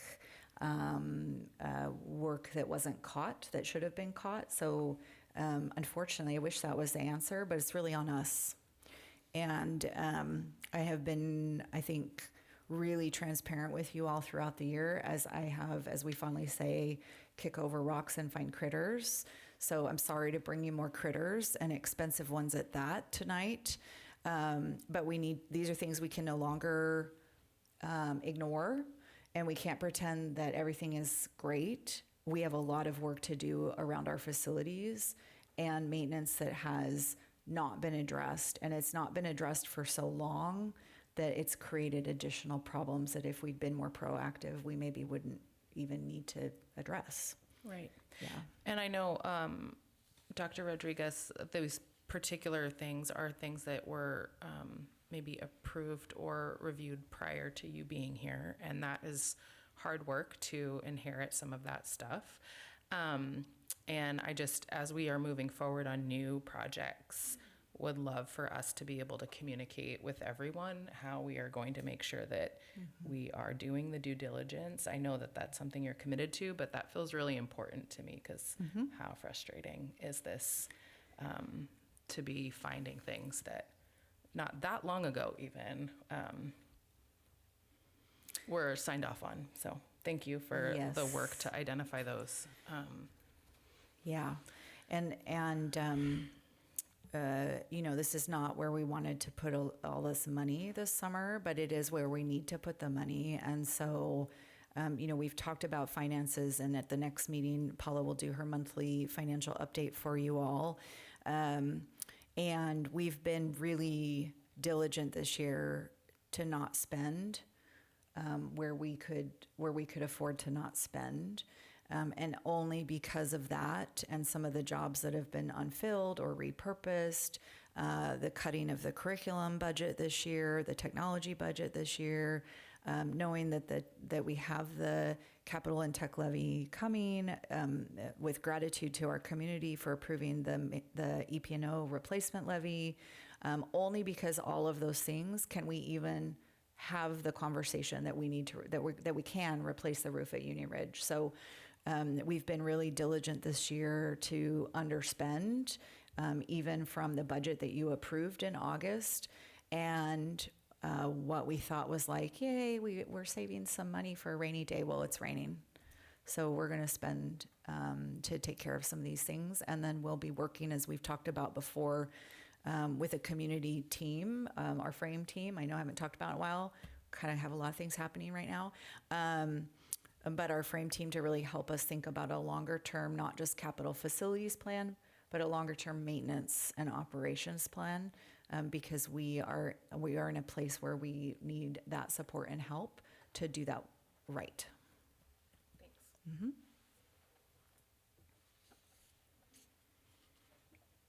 Okay. Will you click ahead? Back to you guys. All right. Thank you, Dr. Rodriguez. We are now for board communication. Jake. Happy early birthday, Kellyanna Cole. Thank you for all you do for the school district. It's good to see her. The art show, I wish I'd been there. I was planning to take my toddler, and then my toddler's attitude decided that we weren't going. So more than 2 hours next year would be awesome for scheduling purposes, because that was such a great event last year. Student of the Month always gets us. I know it's special. Thanks to the principals that help facilitate the storytelling and picking the students. But I think a shout out to our parents, our children, the ones that come up and speak on behalf. They have such great stories, and the vulnerability they share to tell the story of their kid is pretty special. So I really want to recognize that. I attended senior Sputter baseball last week, and just shout out to all of our senior athletes that are wrapping up their careers in blue and orange, and good luck to those that get to play at the next level. A week or two ago, I got to meet up with Joel from Chartwell's, our dining services vendor, and just kind of get to see the behind the scenes of our dining services and all the work they do. Grateful for our partners in them and ABM and our security that, while not part of our staff, are part of the team, and they do so much for our buildings and for our kids. Last week, I got to attend the finalists for Wisdom Ridge Principal. And I know a final decision or announcement's not out yet, but just want to share we had 2 amazing candidates, super sharp, that are both very passionate about ALE. So we're in good hands with whoever is selected there, and I expect we'll learn soon.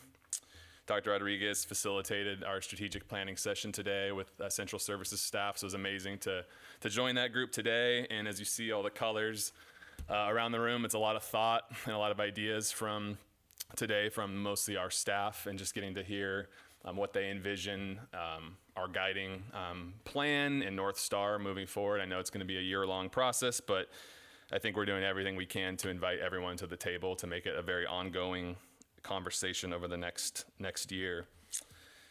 Lastly, something exciting for me to share in regards to my office hours. I'm going to evolve it into something new and collaborate with City Councilor Ryan Davis. We're going to do kind of a school-city combination where people can come to us and talk about not just the schools, but the city, because there's so much overlap between what we do up here and what the city does. And when we think of cohesion between us and the city, the growth of this community, I think are all things that are super important. For instance, we're building our next building on the east side of the freeway. That's a major emphasis for City Council and all the work they're going to do. So Ryan was looking for an outlet to do something similar, and we're excited to collaborate moving forward. He should be joining me on my next one at May 28th. We'll continue to be at Bunny's, future dates to be determined, but excited to have a partner with the city and to collaborate with him. So that's all I have tonight. Thank you. Is Donna on? Donna, do you have anything to say? No, thank you. Thanks, Donna. It's nice to be with you virtually. I wish I was there in person. I did appreciate the presentations, and Dr. Rodriguez, you don't always share the best news, but we need to hear it, and I appreciate it. Thank you. Thanks, Donna. Amanda? Yes, thank you to all the kids for being here today for the Student of the Month. It is always kind of a tearjerker. I also got to attend the district art show, and it was an honor to get a ribbon that you get to award, and it is really difficult to make that choice because our kids are amazing, and the art they create is just so diverse and so incredible. One of my favorite things about the art show, though, was seeing so many people from the community that came out. It wasn't just, students and their families. It was a lot of just people in the community that felt invited in. So I love those kinds of events, and I want to see more of them. I love the more we can see the schools open for the community and invite them into those spaces. I think it's impactful for them to feel connected. Kind of on that same vein, I met with one of our older graduates, and we were discussing the Golden Grads social that's coming up. So if you're 50 years post-graduation, the social event is this Sunday at the high school, 1 to 4, and I think it's going to be lovely. I always think that's great to incorporate our, bring them back. I love that.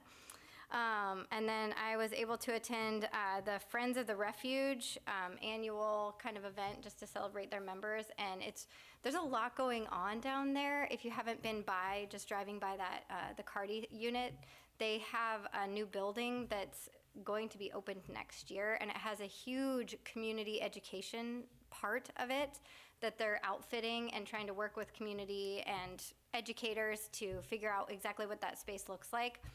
But it is a really cool space that really incorporates a lot of, all kids can go there, and not just kids, but it's gonna be a space that, like field trips don't always work for every kid from all the schools, and having this space that's, it will allow many more kids to be able to go and experience something that's so important in our community. So I loved to be able to go on an inside tour of that facility and what it's going to look like. They're also doing a nature exploration area that I'm hoping the schools can collaborate, so it has a lot of educational components. And then I'm just also looking forward to the strategic planning sessions, and I hope we get a lot of people in our community to really buy into those and show up, because that's where we're going to make the big plan for the next 5 to 10 years of what this district looks like. So if you want to help shape that, please come. Thank you. Amber? Okay, I also got to go to the art show, which is one of my favorite events. We go every year. And I had a assistant award identifier, so thank you to that person for helping me pick out my favorite piece, our favorite piece this year. And we made sure that we did a different school age group and a different medium. So that's how I figured out how to handle this situation where there's just no way to pick. So last year was a 3D 7th grade piece, and this year was a elementary school 2D art piece that we really loved. So that's just always super incredible. I wanted to give a shout out to Miss Karen, who was honored this evening for her work as a para-educator, and just something that was shared in the reflection about her and just experience that I've had as well. Just the impact that paras can have on all the students in a classroom, even if they're in a classroom to be assigned with one student and supporting one student's education. Just our family's experience of Miss Karen being in a classroom, helping to support inclusion for the student she was assigned to. She became a very important educator for one of my kids and was super memorable to her experience. So I just want to say just thank you for the people who are in our district doing that kind of work. And just acknowledge the impact they have, not just on their assigned student, but on the whole classroom. So someone said that in their remarks about her, and I just wanted to affirm and appreciate that. I've had the last couple of weeks the opportunity to meet with all of our building administrative teams. That has been wonderful to get to spend some time with principals and assistant principals at each of our schools. To learn more about the use of racial slurs on our campuses and the increase of that happening, or at least that being reported more and more. So not necessarily a fun conversation, but an important one. Dr. Rodriguez brought this up a couple of board meetings ago, and just want to say to our school community and our broader community that it is something that we are taking seriously and working to figure out how, as a system, we can fully support all of our students on our campuses, both with education and understanding, and then just also making sure that regardless of what school you go to, how we're holding all of our students in that hard work is consistent across the board. So there will be more work for us to do, but I heard still kind of digesting what I learned, but I think there's some opportunities for us as a board to help frame and guide what we want as our school community. And I think our strategic planning process can really help with that as well, because it comes down to values of our community. And I also just want to say that also bullying across the board, right? Like that is a version of it. And there's work for us to do as a school district, as I think those who are in the district understand that is an ongoing conversation for us to work on. I wanted to say thank you to Dr. Rodriguez and the labor team around updates and communication around bargaining. I've heard from a number of people that it's been very encouraging and just like reduces anxiety, I think, across the community to just hear how things are going and have regular updates. So thank you all for partnering on those communications. My next coffee talk is this Thursday from 9 to 10 on the 15th at Lava Java. It'll be my last one for this school year, and then I take a break in the summertime. And then I also got to partner with Brett this last week for a meet and greet at Three Peaks, and I won't say more about that so that Brett can share a little bit since he always has to go last, but that was really great, and I appreciated getting to do that with you. Thank you. Yeah, the meet and greet last week was awesome. It was nice that people would take the time to participate. We had teachers, we had parents, and community members, and in a whole, they were all fighting for what's best for kids, and that's kind of what's most important is bringing that perspective back, and not letting kind of all the smoke blind what the vision is. The vision is, what are we doing, what's best for kids? And the only way we get there is by having conversations, because we don't know what we don't know. And somebody comes to one of these meet and greets and says, this happened to me, this happened to my child. Then it becomes a conversation. And then from that conversation, progress begins, and that's how we build, and that's how we grow, and that's how we become better as a district. But if people don't show up and they don't start that conversation, we as a panel don't have any idea that there's a concern or something that might need to, instead of going one way, we need to veer it back another way. So I just appreciate the time that people take out of their own day to voice it and start that conversation. We talked about the attendance policy, and that's going to be an ongoing thing. I talked to a retired teacher, and he said, in the 30 so years that he taught, that was the most consistent thing that was the highest topic the most consistently through his entire career.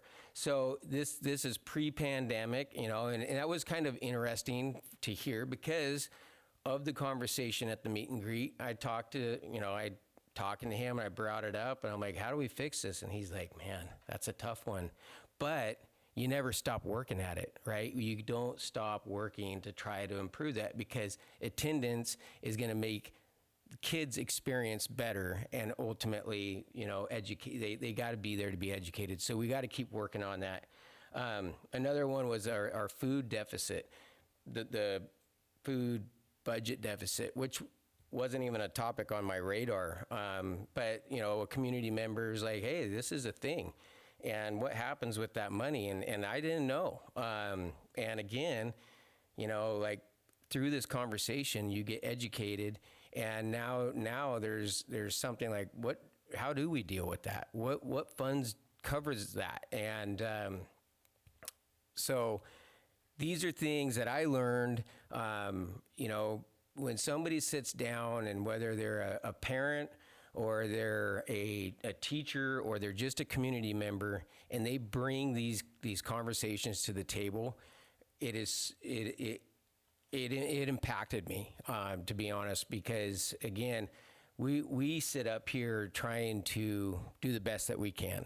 And, but we're limited on just kind of what we know. And during the normal day, I'm doing my normal things. It's through these conversations that I can do a better job, and hopefully the district can do a better job, and then that will influence the community can do a better job, and that's the ultimate goal. So I just want to again thank. We're going to do it again, and we had a good group, but we can have a better group, or we can have a smaller group. It doesn't matter. Some of us are going to be there, and I just want you to know that we are listening. Thank you. Yes. Do we have public comment? No public comment tonight. All right. Okay, well then, we'll begin the whirlwind of business items. Okay, beginning with old business, item 8A, approving revised board policy number 3205, sexual harassment of students. By way of reminder, we updated this policy in July to comply with the 2024 federal Title IX rules. And then now federal action has rolled us back to the 2020 Title IX rules. So we have to re-amend our policy that we just amended. We brought this last time, so you do have the changes in the board packet, but the board recommendation is to approve. I move that we approve item 8A as written. Second. Any discussion? All in favor? Aye. Aye. Aye. Thank you. Moving on to item 8B, approve revised board policy number 3131 for in-district transfers. Again, as a reminder, this policy's not been updated since 2007. The policy is in place to provide guidance for families who wish for their child to attend a non-boundary school. So for example, if I live in the Union Ridge boundary, but I want my child to go to Southridge Elementary, that would be considered an in-district transfer. Board policy provides families an option to request that their student attend a different elementary. It also allows for students to transfer to and from Wisdom Ridge Academy, which really has no boundaries. The updates will align us to WASDA model policy, and it also updates our district procedures so that our Wisdom Ridge families do no longer need to reapply every year, nor do our families that have opted for the other elementary school. They do not need to reapply every year now either. They just roll up automatically. Again, recommendation is for the board to approve. I move we approve item 8B as presented. Second. I second. Any discussion? All in favor? Aye. Aye. Okay, it takes us to new business. Item A and B, I'm going to talk about both, but we will need to do a vote for each separately. So item 9A is to approve the purchase and sale agreement, but more specifically, the sale agreement for the property located at 18216 Northeast 29th Avenue in Ridgefield. As you will recall, we've talked about this a few times at the board meetings. You declared this property as surplus back in April at our meeting. This is property the district has determined no longer serves the needs and the best interests of the district, as it borders Battleground School District on 2 of the 4 sites, and is a challenging build site for a middle level school. So that was declared surplus from resolution number 2024-2025-012. We did complete the public notice that is required. And so that is the background for the sale. And then in addition, you have a copy of the purchase agreement. So purchase of property at 18701 Northeast 10th Avenue in Ridgefield. That property is currently owned by 3 Creeks North LLC, or 3CN LLC. It adjoins to property that the district also owns. So we already own a parcel just to the west of that property that is just over 7 acres. It was the proposed site for future elementary at number 4. And then this land, which it consists of 2 parcels, is 29.77 acres, giving us a total of 36.94 acres. Just by way of communicating, although all of the information is in the board packet, the sale price that we are bringing to you is $6 million to sell the property we own, which is approximately 14 acres. And then the purchase of the new piece, which is almost 30 acres, is $6.7 million. So the total difference, because it is really a property exchange, but has to be executed as 2 separate, a purchase and a sale agreement.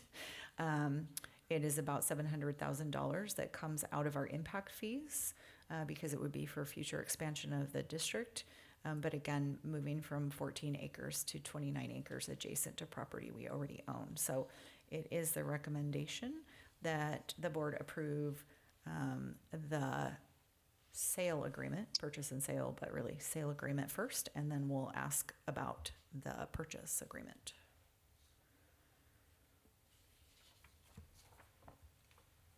I move that we approve item 9A as written.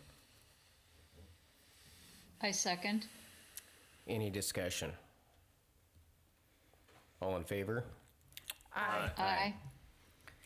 And that takes us to 9B, which is the purchase agreement with the purchase and sale agreement. Again, recommending that the board approve. I move that we approve item 9B as written. I second. Any discussion? All in favor? Aye. Aye. Aye. Thank you. Moving on to 9C is to approve resolution number 2024-2025-013, delegating authority to the WIAA, not to be confused with things you hear in the news. This is something that we execute every year that basically says that the Washington Interscholastic Activities Association is who runs all of our sports and recognized activities. We have to approve this annually, so recommending that the board approve the authority. A full copy of the resolution is in your board packet. I move that we approve item 9C as presented. I second. All in favor? Aye. Aye. Any sorry. That's okay. No, okay. Skip the discussion. It's okay. We've been here a while. Item 9D is to approve resolution number 2024-2025-014, acceptance of value engineering, also called VE, report and recommendations. This is actually the last component that Adam spoke about earlier, that we need to complete our D7 application packet for OSPI. It is a really lengthy document, but you can read through all of it in the board packet, again recommending that the board approve the acceptance of the value engineering report. I move that we approve item 9D as presented. Second. Any discussion? All in favor? Aye. Aye.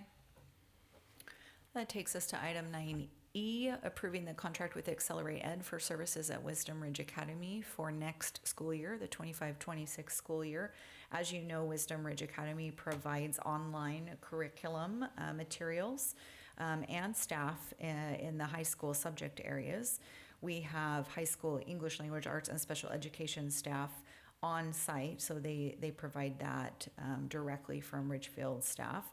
Our teachers for grades kindergarten through 8th grade are also employed by Ridgefield School District, but this includes the entire platform that the students access their courses through.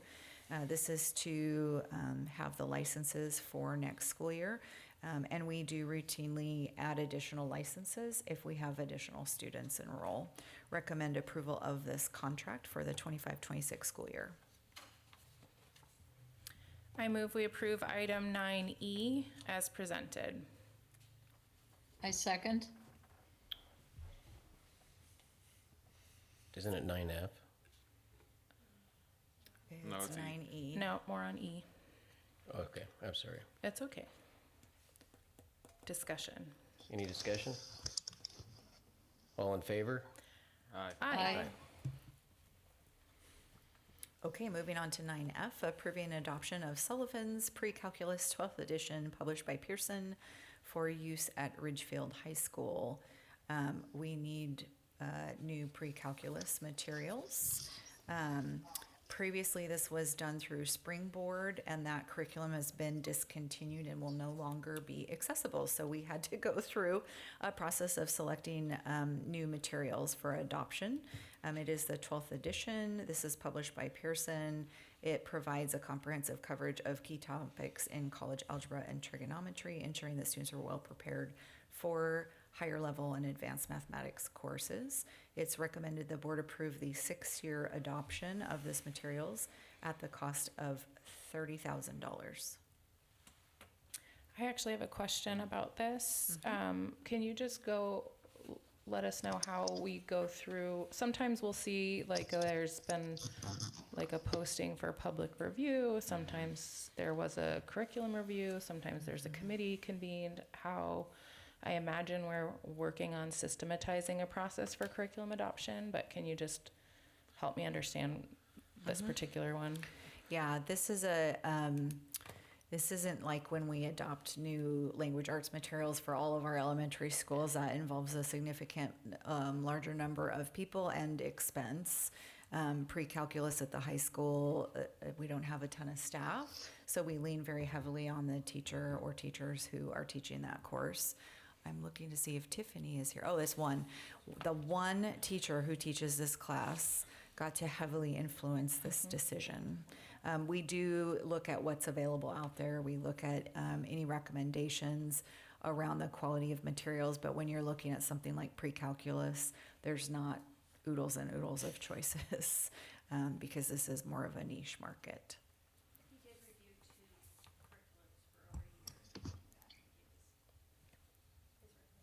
Thank you. How long does a curriculum typically stay? This shows 6 years for this one. Ideally, we would be reviewing and adopting materials in every area every 6 or 7 years. 7 years is pretty standard because of the cost associated with the materials. So we have put our curriculum adoption cycle, as you'll recall, on hold as we had to cut that budget this year. We do really need to get back to that cycle. We have a fairly high need to take a look at our elementary math materials as well as our elementary science materials.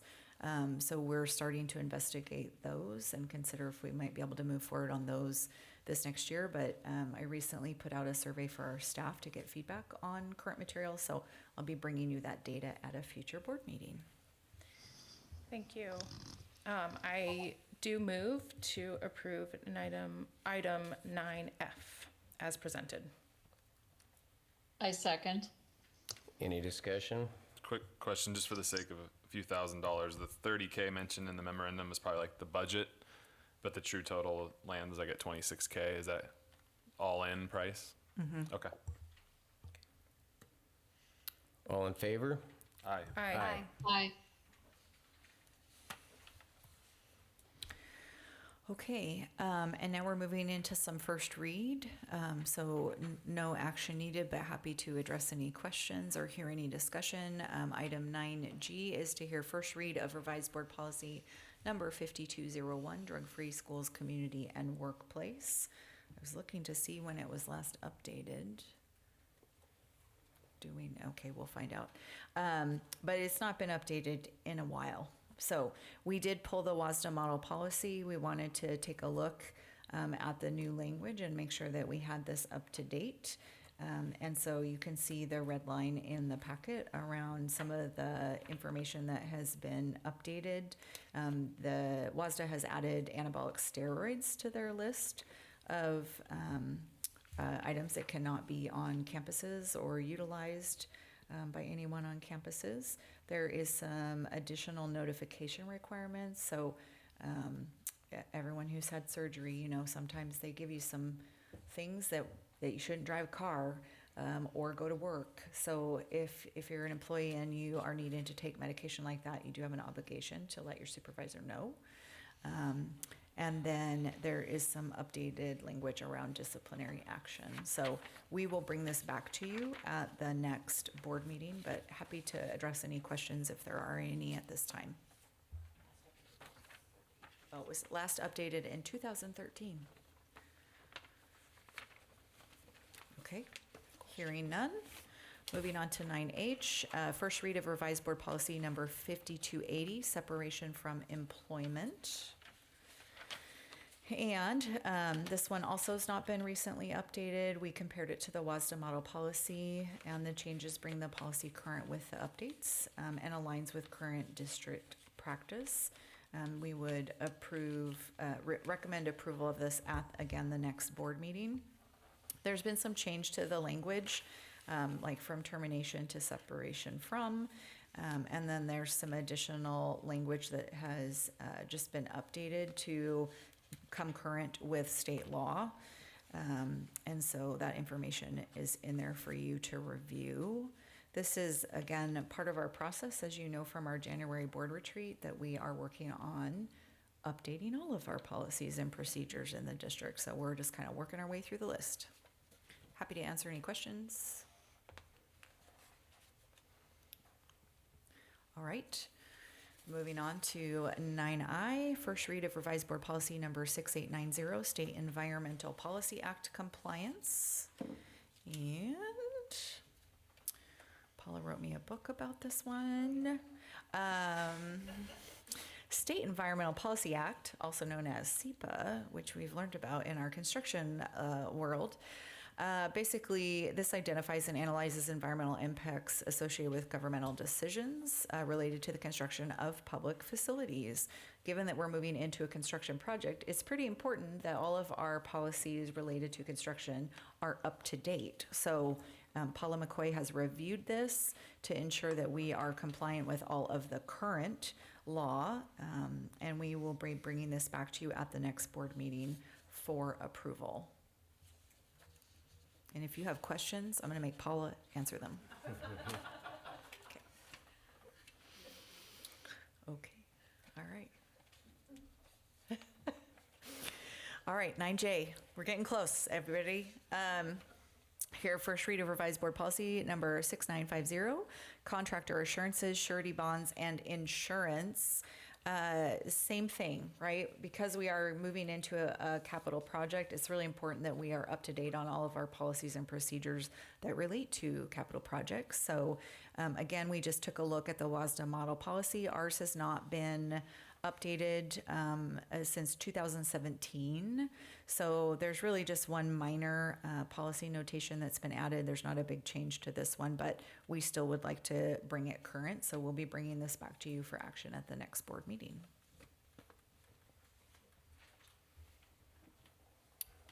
All right. Made it through it. Next is executive session, which we do have tonight. And we will be discussing. Do you have a little sheet?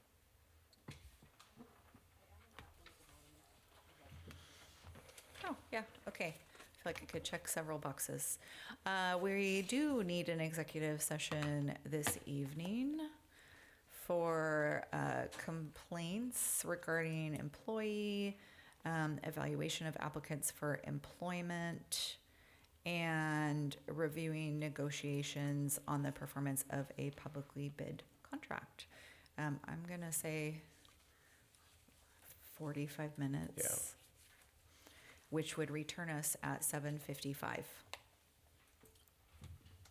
I move that we go into executive session for 45 minutes until 7, what did we say, 7:55, for the purposes stated. All in favor? Aye. Aye. Okay. All right, we'll be back. You can hang out for 45 minutes, but there's no snacks.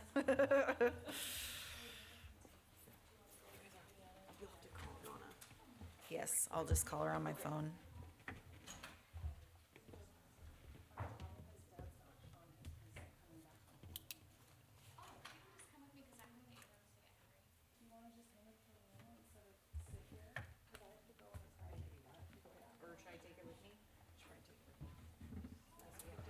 Gosh, I sure hope we don't have to extend. I'm taking all the things because Is there any way that my daughter can just come in the room with us, or is that like totally not allowed? I think it's fine. My husband is like dropped the dad ball. And he's not, he said he would be here by 7, but he's like, I'm just leaving for it. she sure can, yeah. Okay.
Because that material doesn't really wrinkle, Yeah, so. okay. Does yeah. it go in there? Yeah. I usually floss stain. You think so? Yeah. Do you want me to open it for you again, Joyce? Hey, thanks for stepping up and doing the red carpet tonight. Of course. I was like sitting here and I was like, oh no, who's gonna do that? So I got to do it. it kind of matches your gig, you know, like communications, Yeah. red carpet, Hollywood. Right. I want to do like the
me go. She's in the room with Amber, so.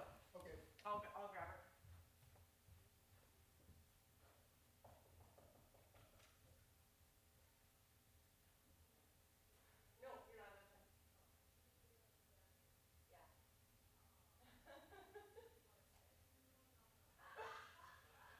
It's so exciting.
We're going to need to extend this executive session for another 15 minutes. We will be out at 8:10.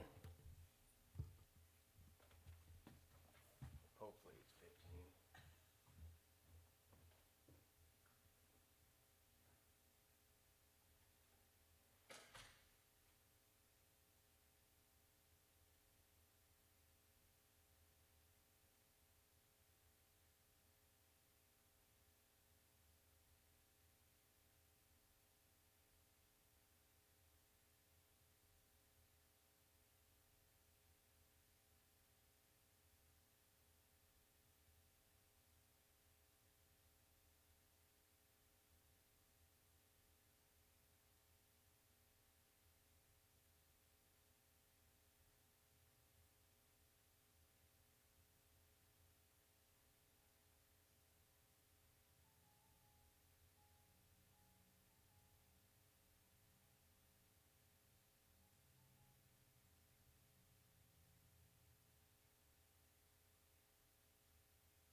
We are going to extend this executive session another 15 minutes.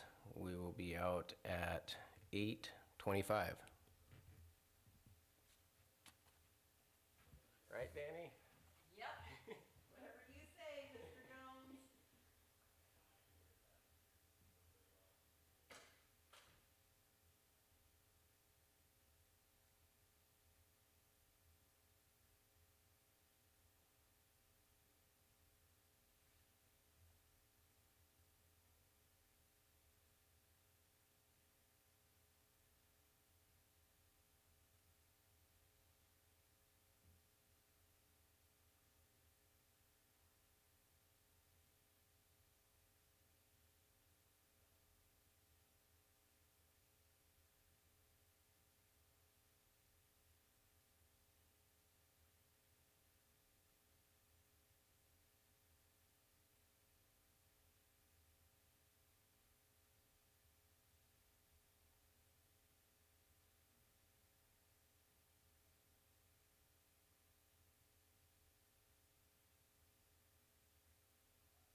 All right, we're gonna extend for another 15 minutes.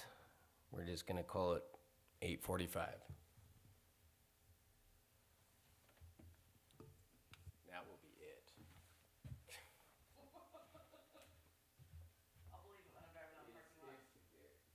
You can take that to the bank.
I say? There was no action taken?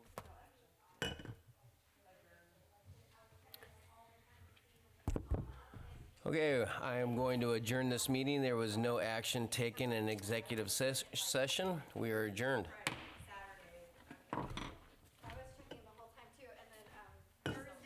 Marathon in it. If your daughter would never have left, we would have been out of here like. I'm just kidding. I'd be like, okay, we're done. No, it was good. There was a lot of stuff. Yeah. A lot of stuff. I know, sorry. There's so much going on right now. There is a lot going on. Is that normal end of the year stuff or?